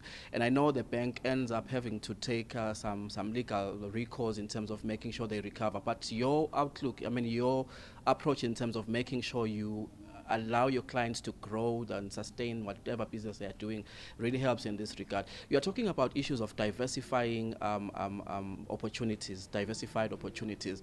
And Standard Bank is saying there are areas of importance, of priorities in this current economic situation. And what are some of those opportunities that are there in this current difficult economic situation that I may say? I know you've got areas of priorities within the bank which you may want to share with your clients in this particular difficult economy. Okay. Some of the areas of opportunity in the consumer sector, which is your agricultural, your production and manufacturing, people will always eat, John. So that's areas where you've really got opportunity for growth and leveraging that if you're in those particular industries, you see how you can actually grow, you can grow what you're doing and actually leverage on the opportunities available.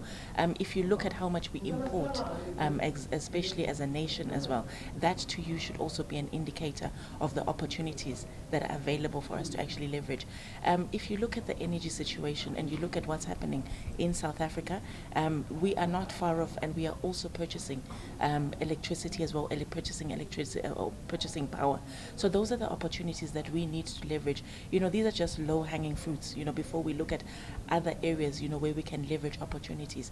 Some of the other opportunities within the nation, I think even Dr. Dumsile tapped into them. Areas such as tourism, you know, these are industries that need to be tapped into.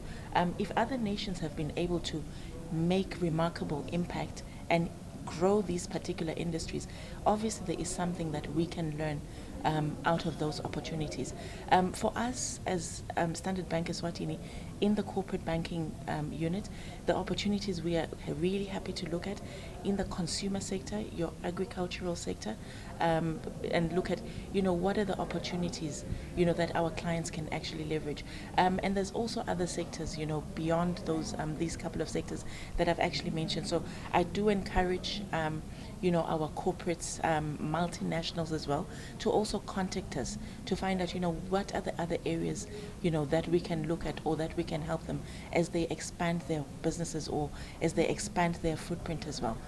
One of the other things that we also have an advantage in is that with the geographical footprint that we have, is that if clients are also looking at being outside of the country, we can help them leverage those networks within Standard Bank, you know, within the other countries as well. So there's opportunities for them to actually have that engagement with us and be able to tap into those opportunities as well. Yeah. And how feasible is your engagement with the market, particularly your clients? You know, it is easy to narrate this from a higher perspective, you know, but on the ground, how feasible is it to interact with these clients to create such kind of capacity as you are articulating? For us in the corporate and investment banking, it is an easier network. I think when you have a chat with our head of personal banking, you can actually get his insight as well. For us, it's easier because the corporates are not so many. You know, you can count them. Not that there are not many, that it's not a competitive environment, but we are able to actually interact and get into their businesses and engage and understand their businesses.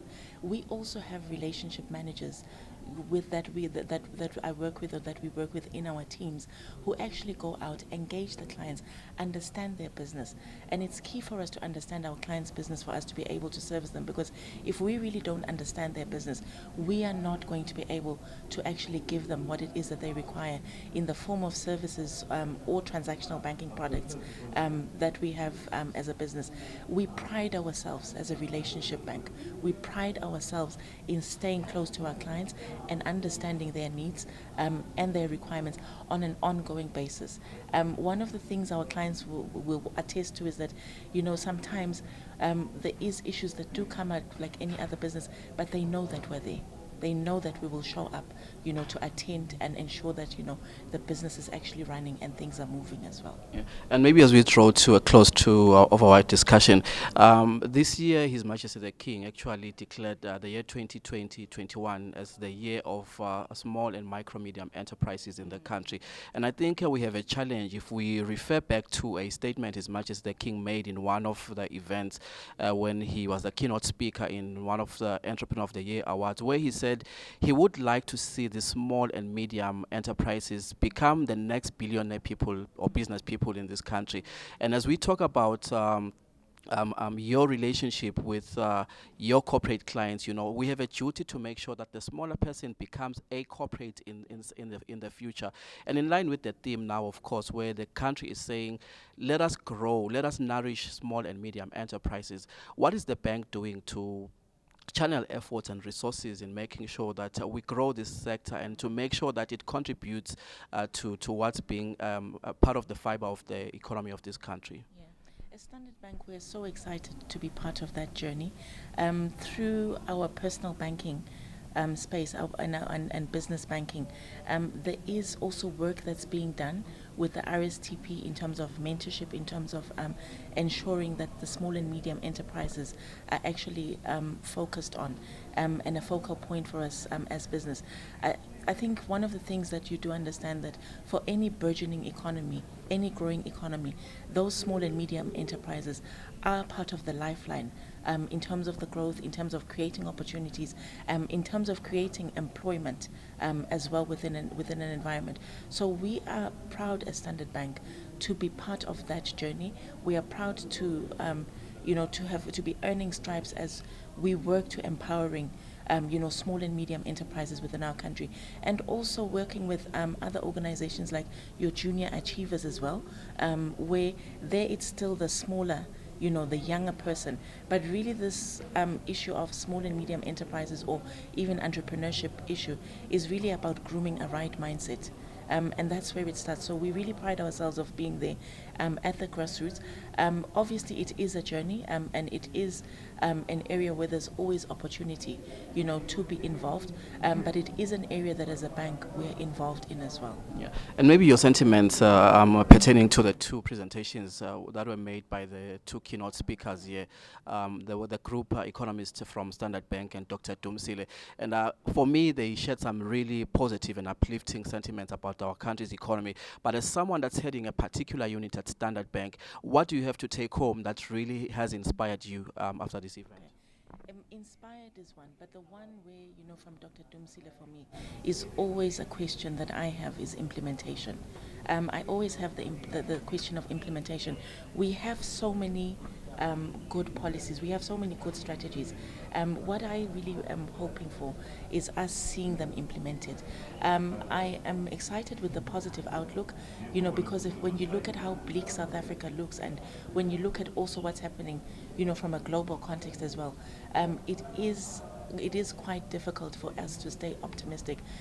But with some of the issues or some of the areas that have been tabled by our government, we do have to remain optimistic, and we do have to remain objective and say that eventually I hope we get it right, because that's what we really need to move towards as a nation. Kosi, thank you so much for joining us here today, and I do hope that going forward we're going to see some positive changes coming out of the outcomes of this event. Thank you so much once again. Thank you so much for having me. Bye. This is Kosi Alabi, who is heading one of the units at Standard Bank, Transactional Products Unit, a unit that focuses on engaging their clients in terms of how they can grow their portfolios and creating some efficiencies around using some of the products they have with the bank. And in particular, referring to a comment that she just made, that was made by Dr. Dumsile when he made his submissions up there in the auditorium, was that the country has got some very, very good policies which only if were implemented would be able to take the country forward. And she said that we really need to start looking closely at some of the challenges that stop us from implementing some of our ideas, of our policies, of our strategies, because if we were able to do that and be able to implement those strategies and policies, then we would definitely be able to move forward as a country. Now let's go and see what's happening inside the auditoriums as a presentation or submissions from other keynote speakers continue.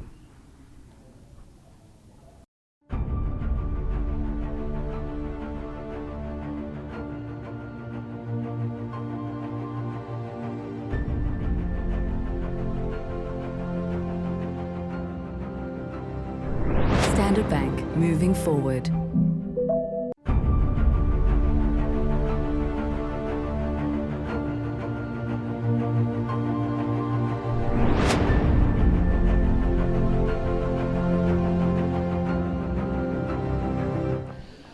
We are still at the Standard Bank Eswatini Economic Forum 2020. This is the third time Standard Bank is convening such an esteemed event, and it is quite uplifting when you listen to the submissions from the panelists and the engagement from the floor in terms of what they would like to see pertaining the country's position in terms of moving forward. And you do realize that when His Majesty says we all have a role to play in terms of making sure that we contribute towards the development of this country, And I think it is such type of initiatives that will make sure that we are on the same page and we also contribute positively. It is one thing to lament the situation, it is one thing then to lament the situation and then provide or put solutions on the table. With me right now is the Standard Bank Chief Executive, Mvuselelo Fagutse, who is going to be with us just to share his sentiments in terms of what he has seen so far and what Standard Bank intends to achieve by convening an event of this nature, and perhaps his views in terms of the submissions that were made by both the panelists there, Dr. Dumsile and the Standard Bank Group economist who first made a submission that I think lifted many people's spirits. Chief Executive Officer Anguvusele Ntolo, and welcome to our engagement here on the Economic Forum this morning. Thank you. Good morning to you. It's a pleasure to have you, CE, and it is quite exciting when you note that Standard Bank is not just saying Eswatini is our home, we drive at growth. We see practical engagement and initiatives or activities that the bank is convening. Tell us more about the objectives of this event and how it really came about. This is the third year running that you've been convening this event. Thank you. So the Economic Forum basically is done every year for clients and the business community in the kingdom, and we always take the opportunity to dissect the budget. So after the budget speech, we take the budget to look at it, to look at the trends across Africa and how other African countries are doing, and we always want to bring it home to our customers. What does this budget mean to them?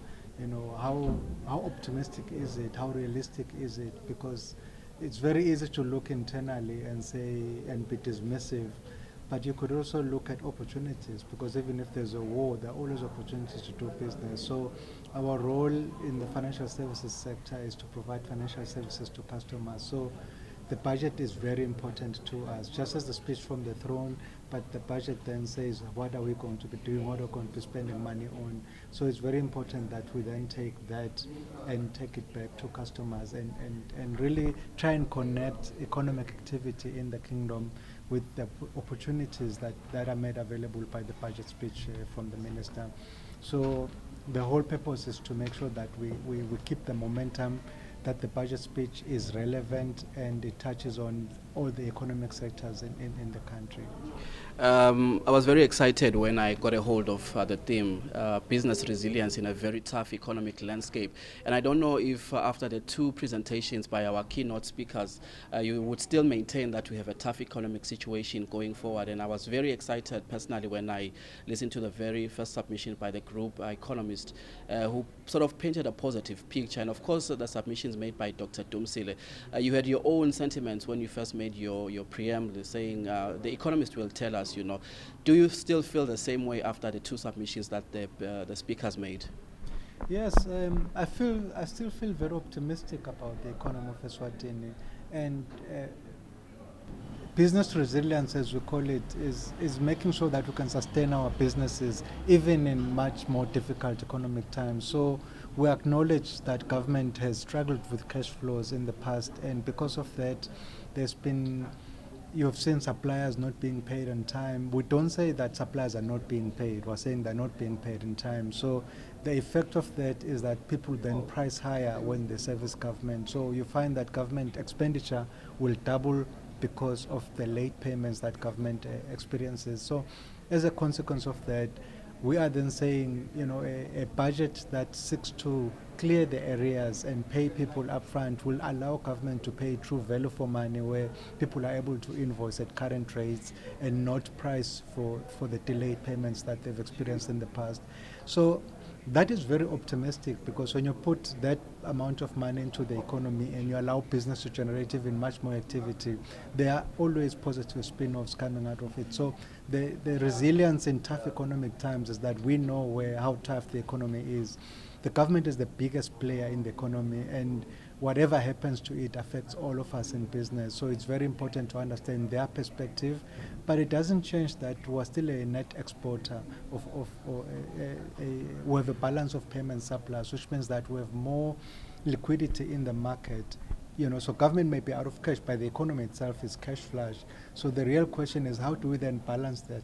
How do we as private sector make those resources that that are available because of the excess liquidity and make it available for businesses to grow and fund business opportunities. So that is why this session is important, because it brings those two together and have constructive engagements with our customers in the different sectors of the economy, so that we're not just dampened by delayed payments and a government story when there's the bigger economy. And if we support government and its initiatives, we can all benefit, both as individuals, as citizens, and as corporates operating in this economy.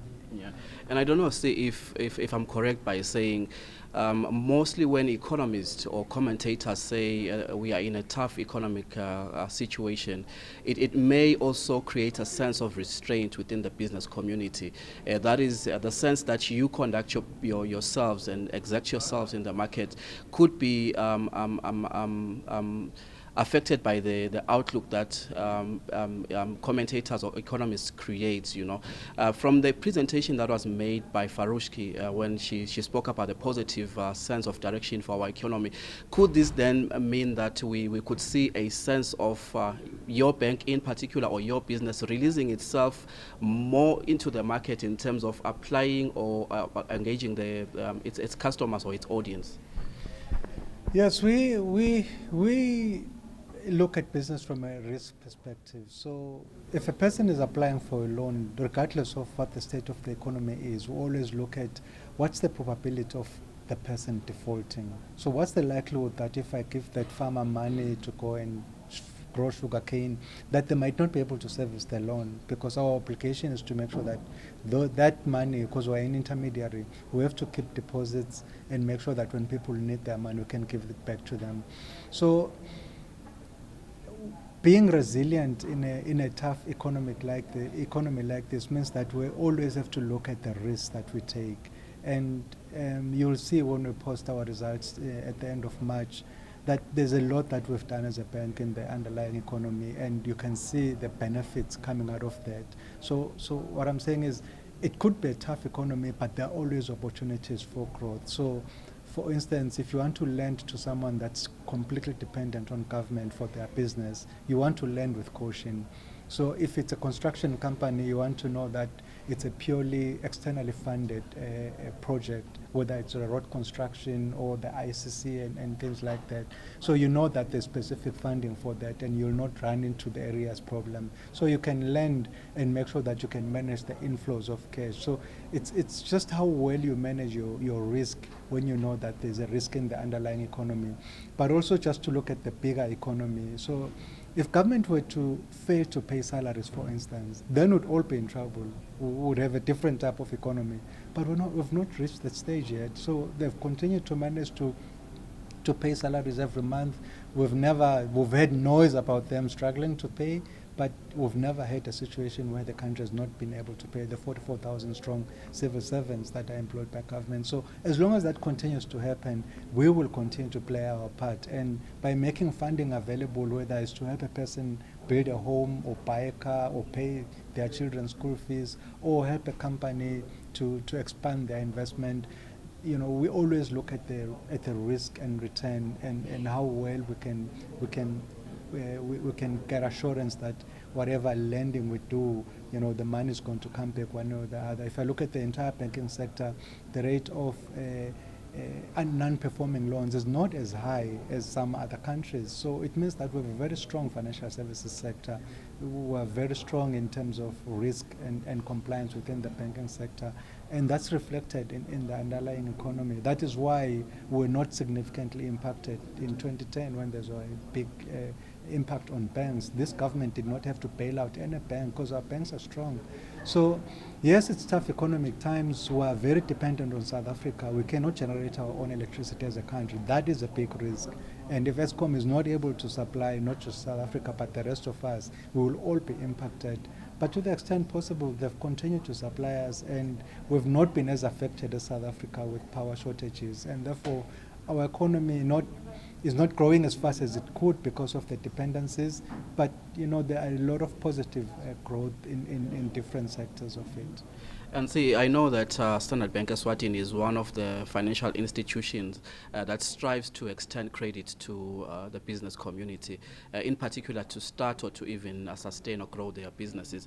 But I don't know if this is my view, and I don't know if it also falls within the mandate of any financial institution, including your bank, to say, while people are interested or willing to start businesses, but they do not have the technical know-how to run businesses, while at the same time this need still exists in the market. I don't know if financial institution, including your bank, carry or hold a responsibility to nurture the market in terms of saying, if you want to start a business, we can offer the technical assistance, because people want to start businesses. They submit business plans, But I think for me, mostly it is as a decoy to source funds within the bank, And you give them the funds, but they default on the payments. And the next person comes, and the trend is that now people are failing to sustain businesses, even if we give them the funding. What do you think is the role of financial institution in terms of creating capacity to say, if we give you the funds, we know we are giving them to the right people? So we look at opportunities at different levels. So if we're going to lend to a farmer, we want to look at the value chain. So where does that farmer receive their revenue from? So who do they sell to? And can we look at the value chain? And if we're able to bank the ultimate user of the farm produce and the supplier, and we have the farmer in between, you de-risk yourself by doing that. So, and that is what we tend to do as a bank, to look at the end-to-end chain of a business activity, and that helps a lot. But what we also find happens in the lending space in particular is that a lot of people borrow money and they've got brilliant business ideas, but managing cash is still a very big problem for our SMEs and entrepreneurs. And what we do is we encourage all of them when they start their businesses to make sure that they can find an accountant who can help them grow.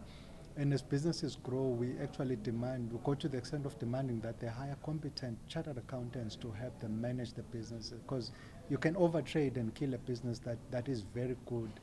So it's very important that you've got the skills. And as a business owner and entrepreneur, you may not have all the skills yourself. You may have the idea, but you need to support yourself with other people that can close the gaps where you don't have the competence. And that is what we encourage. As a financial institution, we make it a condition, depending on the amount of money that people are borrowing from us, that up to this amount, we want to make sure that the business is not just dependent on you, that there's a board of directors, there's a support structure, that if anything happens, we can always go to someone else, and that the business will continue to continue. And this is my very last question to you, CE, and I hope it's going to be a brief one. We always expect the Minister of Finance to disintegrate His Majesty's speech and incorporate some of the policy direction that he puts when he makes his speech, incorporate it into the budget. And mostly we realize that he does so. But when he puts or tables his budget, there's a certain obligation, especially towards different stakeholders, including the private sector.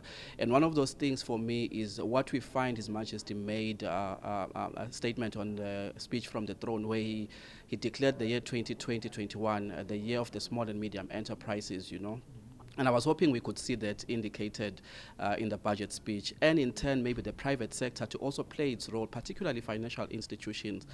When we say this is the year of small and medium enterprises, what does this mean to your institution?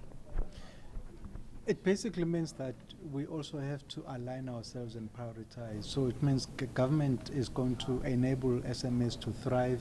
We have to make lending available to those SMEs. I know that the Minister for Commerce, the Minister of Finance, the Central Bank are also boosting the enterprise.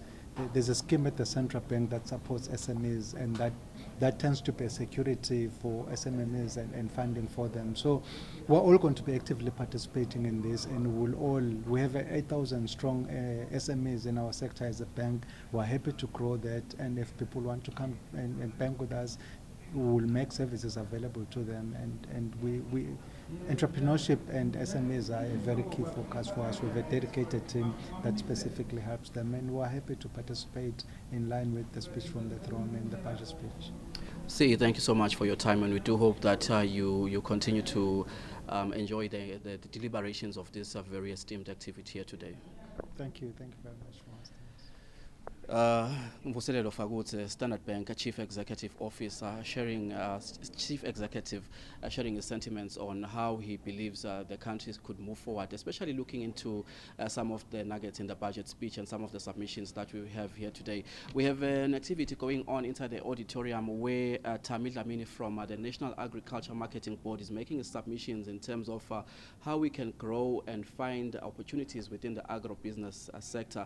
And one of the issues we saw in the budget speech is how we can strengthen value addition in some of the business opportunities or activities that we find as a country. Where is value addition in the agriculture space? And we do hope that Tamil Lamini is also touching on some of those opportunities and how we can break barriers and make opportunities out of the challenges that we see in the current economic situation.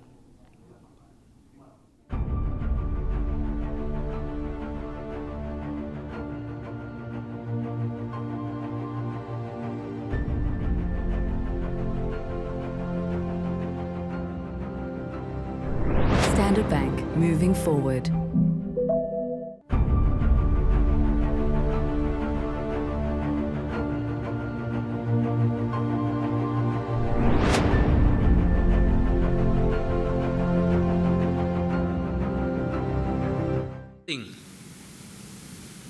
The agriculture sector is growing, but we are now at a stage where we all are going to be investing a lot of money in the sector. And we need to know what we are doing. If you look at the land size that is being developed, the new farmer companies are large. I think the smallest is 50 hectares down in Lusip area. The largest is over 400 hectares. So we need to be sure of what we are doing. And then we also see commodity-based integration to be key, because working as smallholders just won't make it. In real terms, the price of vegetables and fruit at farm gate level hasn't increased for the past 6-7 years.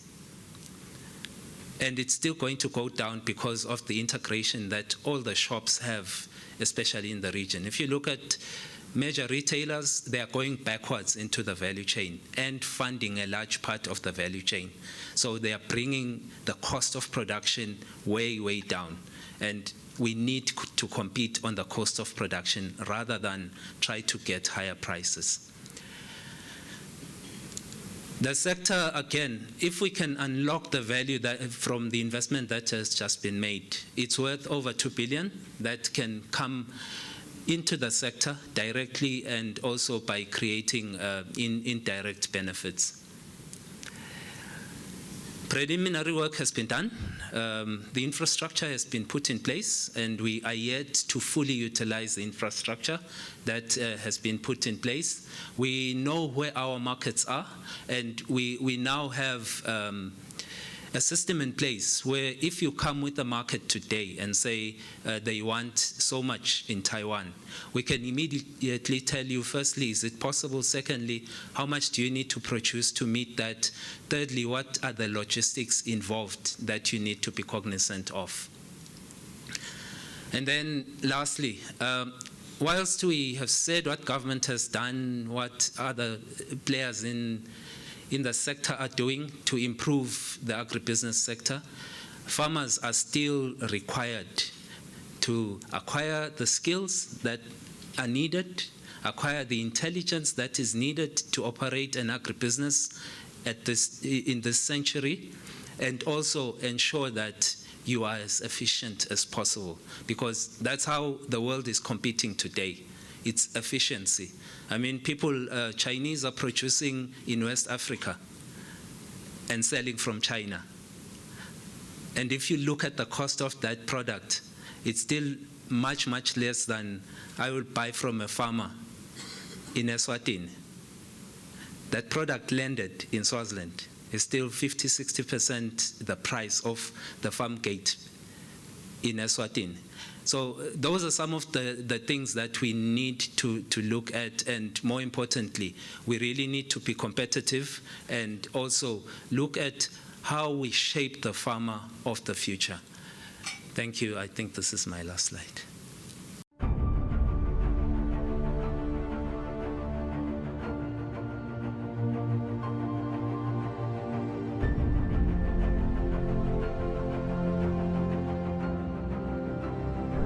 Standard Bank, moving forward.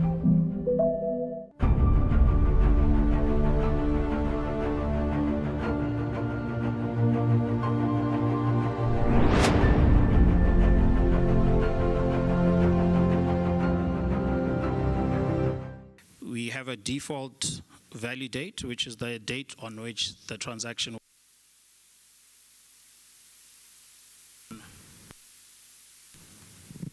get code, and then it streams a price which then has accept and reject. Basically gives 5 minutes, but in the interim, obviously because the exchange rates will move, you'll see that the rate there will change periodically. In the event that I'm happy with the rate, I will then, and then it gives me a deal ticket. For the execution version, it's very important to note that there's legal documentation that we need to sign prior to access. Basically, that is to cover both the bank and our clients. And with respect to these particular transactions, it is then a binding transaction which both parties will then have to settle on that value date. It's also important to note that this is not a speculative trading tool. So there has to be an underlying transaction on the back of what you would then capture in e-market. So as an exporter, you have to have then exported goods for which you have received the proceeds or anticipate proceeds. And similarly for importers, you would then have to evidence that there's actually goods or services that you have procured from abroad. So once you've concluded this transaction, basically you would then proceed with completing particularly the ex-con forms, and then the bank forms as well, where you would then instruct the bank, basically give us the payment instructions. I think that is basically it on the execution version, but I think what I want to highlight is what we term the economics portal. So e-market is then linked to our economics division. We have a fully fledged division of which Ferishka is a part of, and they publish articles on a daily basis on a number of different topics. So with access to e-market, you then have access to the economics portal, which, as you can see here, I've selected economics. And we have what we call the Africa brief, which basically looks at different countries in Africa. But listed here is just the list of articles that have been published in the past couple of days. As you can see, there's a daily one, which on Tuesday focused on inflation. The previous one on Monday was mining focused. There was one on the SONA. You then obviously then have different articles that are published based on fixed income. For example, we spoke earlier around what will happen with the fixed income markets should SA get downgraded. We've got articles on currencies, equities, so different asset classes that our clients may be interested in are also in the portal. I think from our perspective, knowledge is key, and the more our clients know about what's happening in the world economy, the more informed a decision you can make about your FX exposure, whether you want to hedge or not. You then basically create a view around which you can then manage your forex exposure. I think the other thing to note on the e-market, on the execution version, you do then also get a blotter, which is basically what you see at the bottom there. And that is basically a list of all the trades that you would have concluded over a period of time, and then you can use this for audit purposes and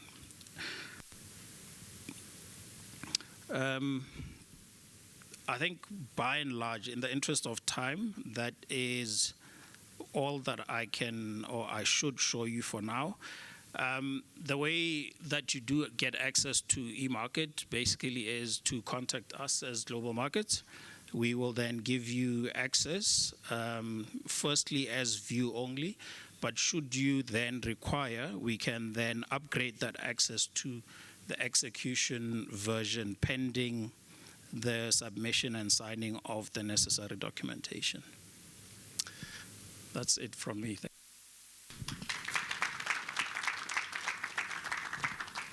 I hope you're not confused. Are there any questions for Libya on e-market trader solution before I go into the closing? Any questions? Well confused. Thank you very much. Okay. I think just given the proximity of the budget speech, I thought I might close with a quote from the budget speech and a short story. So I think the quote is from the Honourable Minister of Finance during his second maiden speech, where he said, "His Majesty reminds us that the time is of the essence in our socio-economic transformation, and that above all else we must keep moving forward." I think my intuitive bones are telling me he's hinting at bank can help support us in our market and moving forward. And I think the second thing he's telling us is around executing now. We have some more information at our hands. What are we going to do with it? Second thing, keeping with the optimistic note that we've carried this discussion and this forum with around opportunity and business resilience. I don't know if any of you know the story of Betty Nesmith. So Betty Nesmith used to be a secretary in a bank in 1951, and she was quite intrigued by the efficiency of the typewriter and how it improved so many areas of the business. But she also realized that by typing when there was lots of typos also created inefficiencies. So what she did, she took a concoction of water and a paint-based mixture, put it into a container, what we now know as Tipex, and shortly afterwards, she left the bank in 1956, quit her job, and started to sell Tipex. In 1979, Gillette, I don't know if you know Gillette, the company, bought her liquid paper corporation for $47.5 million. Just an indication of probably no opportunity at all. A lady with a little bit of water and paint, what she's managed to do in possibly the banking sector and innovation and tying into the youth and opportunity and technology. And I think that's the opportunity that we have under us. So what are the other opportunities that are right under our noses? What other citrus in our market can we squeeze to make lemonade? While our competition is sleeping, what else can we do to really make an impact in the Eswatini market? And I guess this is my challenge for you this year, and I hope Standard Bank has helped you today towards your journey in terms of achieving your success. In closing, I want to thank you all for your attendance today, Standard Bank customers, future Standard Bank customers, our viewers, for attending today. We'd also like to thank our guest speakers from all the way in Matsapa and as close as South Africa for joining us today. We'd also like to thank our CE for his guidance, leadership and presence, and our board members that are present here today, and our executive management and staff. Our marketing team for arranging this session today. I think they've done a fantastic job with the planning and the arrangements. And last but not least, also to extend our thanks to NAMBoard, John Deere, and Royal Swazi for allowing us to host the event today. Thank you so much, and have a fantastic day.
Standard Bank, moving forward.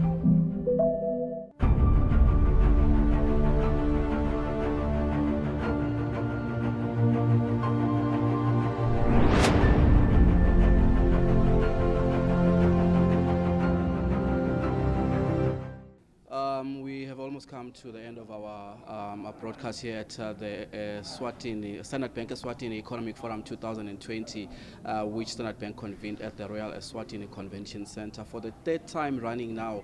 And I think this is a very brilliant activity in terms of making sure that stakeholders contribute towards moving the country forward. His Majesty the King recently said that the country should not be found stagnant or moving or standing in one position, but we should keep moving forward. And Standard Bank, and I don't know if it's a coincidence that the King said we should move forward, and Standard Bank is, as a bank that prides itself by moving the country forward, convened such an event at such a particular time. And with me right now as we conclude this event is Mr. Charles Ahlachwayo, who is head of personal personal and business banking at Standard Bank, who also wants to make some remarks about some of his views and sentiments pertaining to some of the submissions that were made, and in particular the bank's role towards growing the agribusiness space in the Kingdom of Eswatini.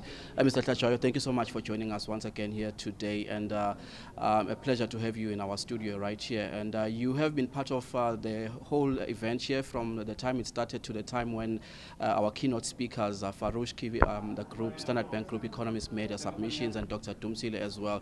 You may want to start off by sharing your views and your sentiments after the two submissions that were made by your two keynote speakers. Thank you very much for the opportunity. I think I share the same sentiments.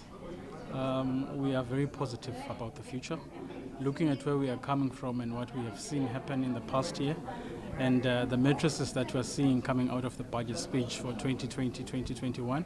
I think the future looks a whole lot better than where we are coming from, and we're very positive about that.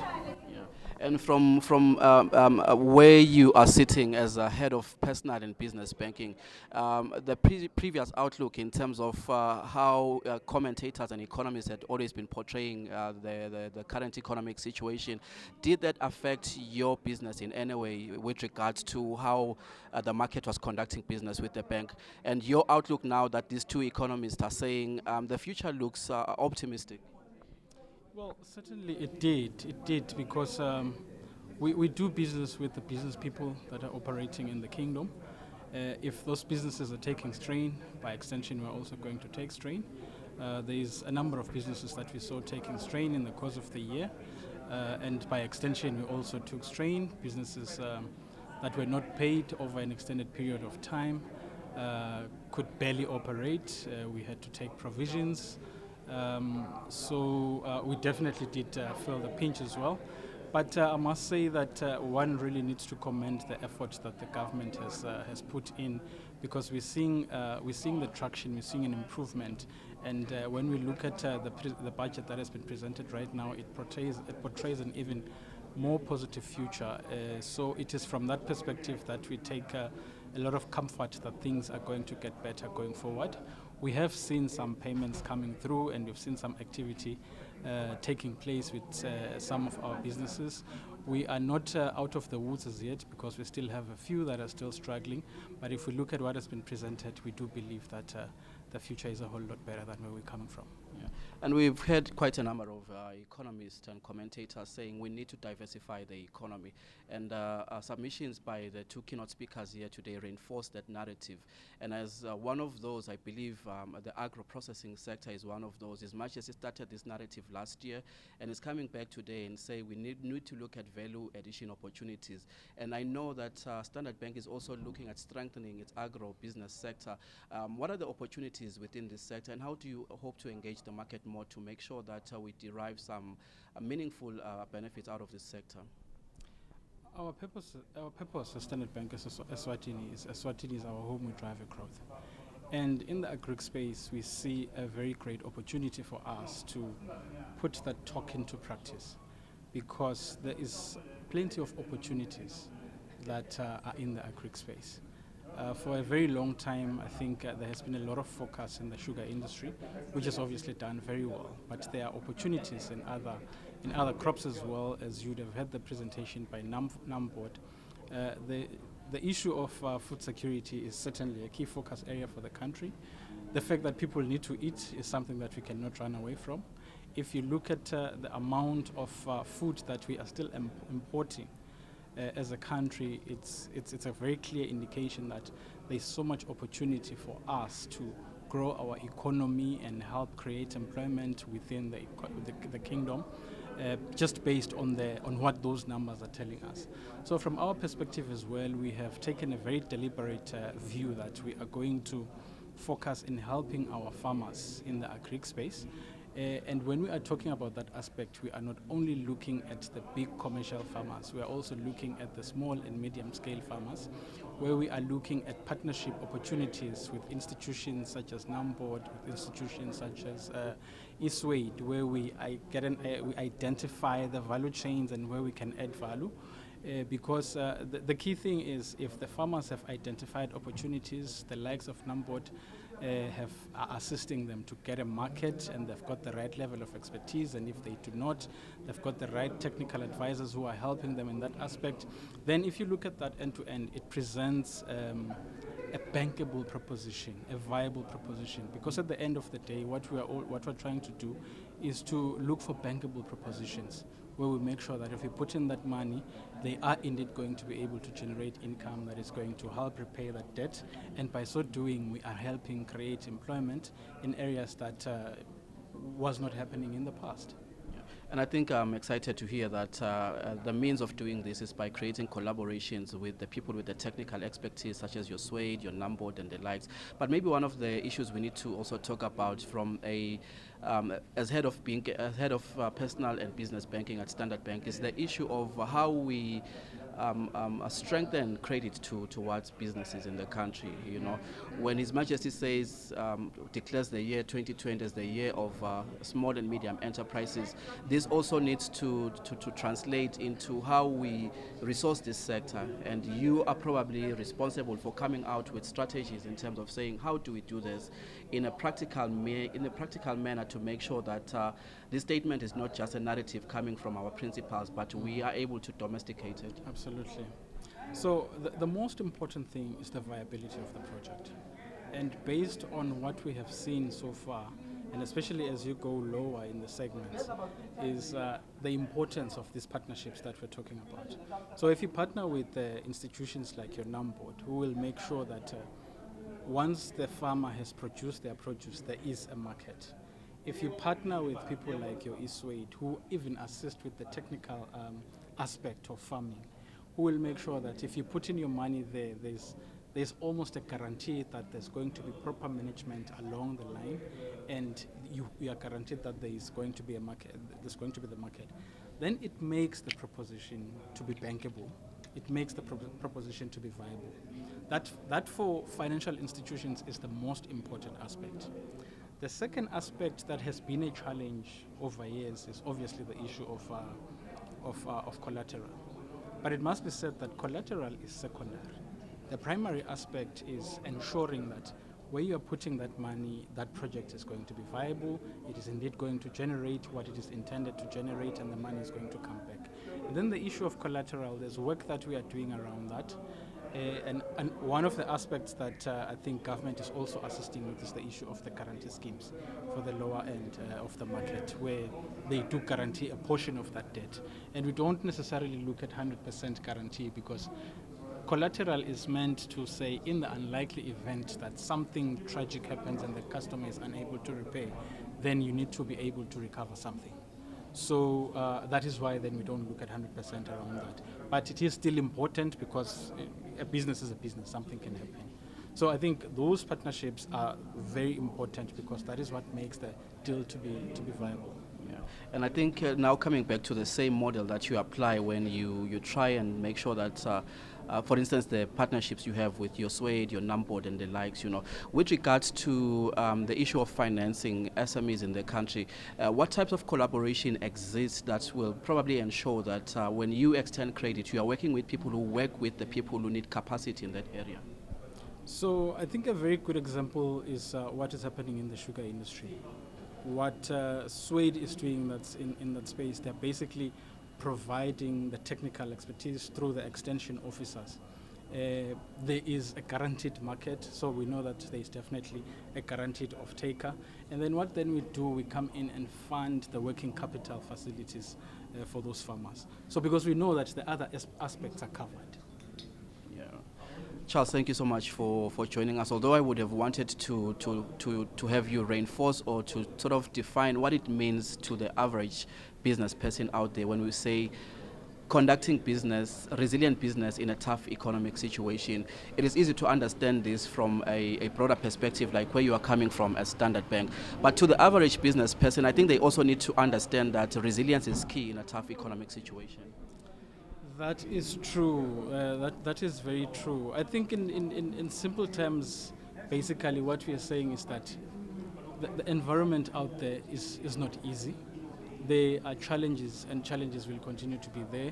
They are more severe in certain times than other times. But we need, as businesses, we need to be in a position to prepare ourselves adequately enough for us to be able to withstand and sustain those challenges that we come across in those environments. And with the right partnerships and the right level of engagements with your stakeholders, which includes your financiers, which includes the stakeholders that I was referring to, it is a whole lot easier to get to that level of resilience. Charles, thank you so much for talking to us this morning. Thank you very much. Charles Tlachwayo, lo Head of Personal and Business Banking at Standard Bank. Akhulumisa ke indzaba yokuthi libhange litimisele kangakanani kubambisana nabosomabhizinisi nama-stakeholders in making sure we create a conducive business environment. The idea is to move Eswatini forward. Eswatini, thank you so much for joining us once again in this interview.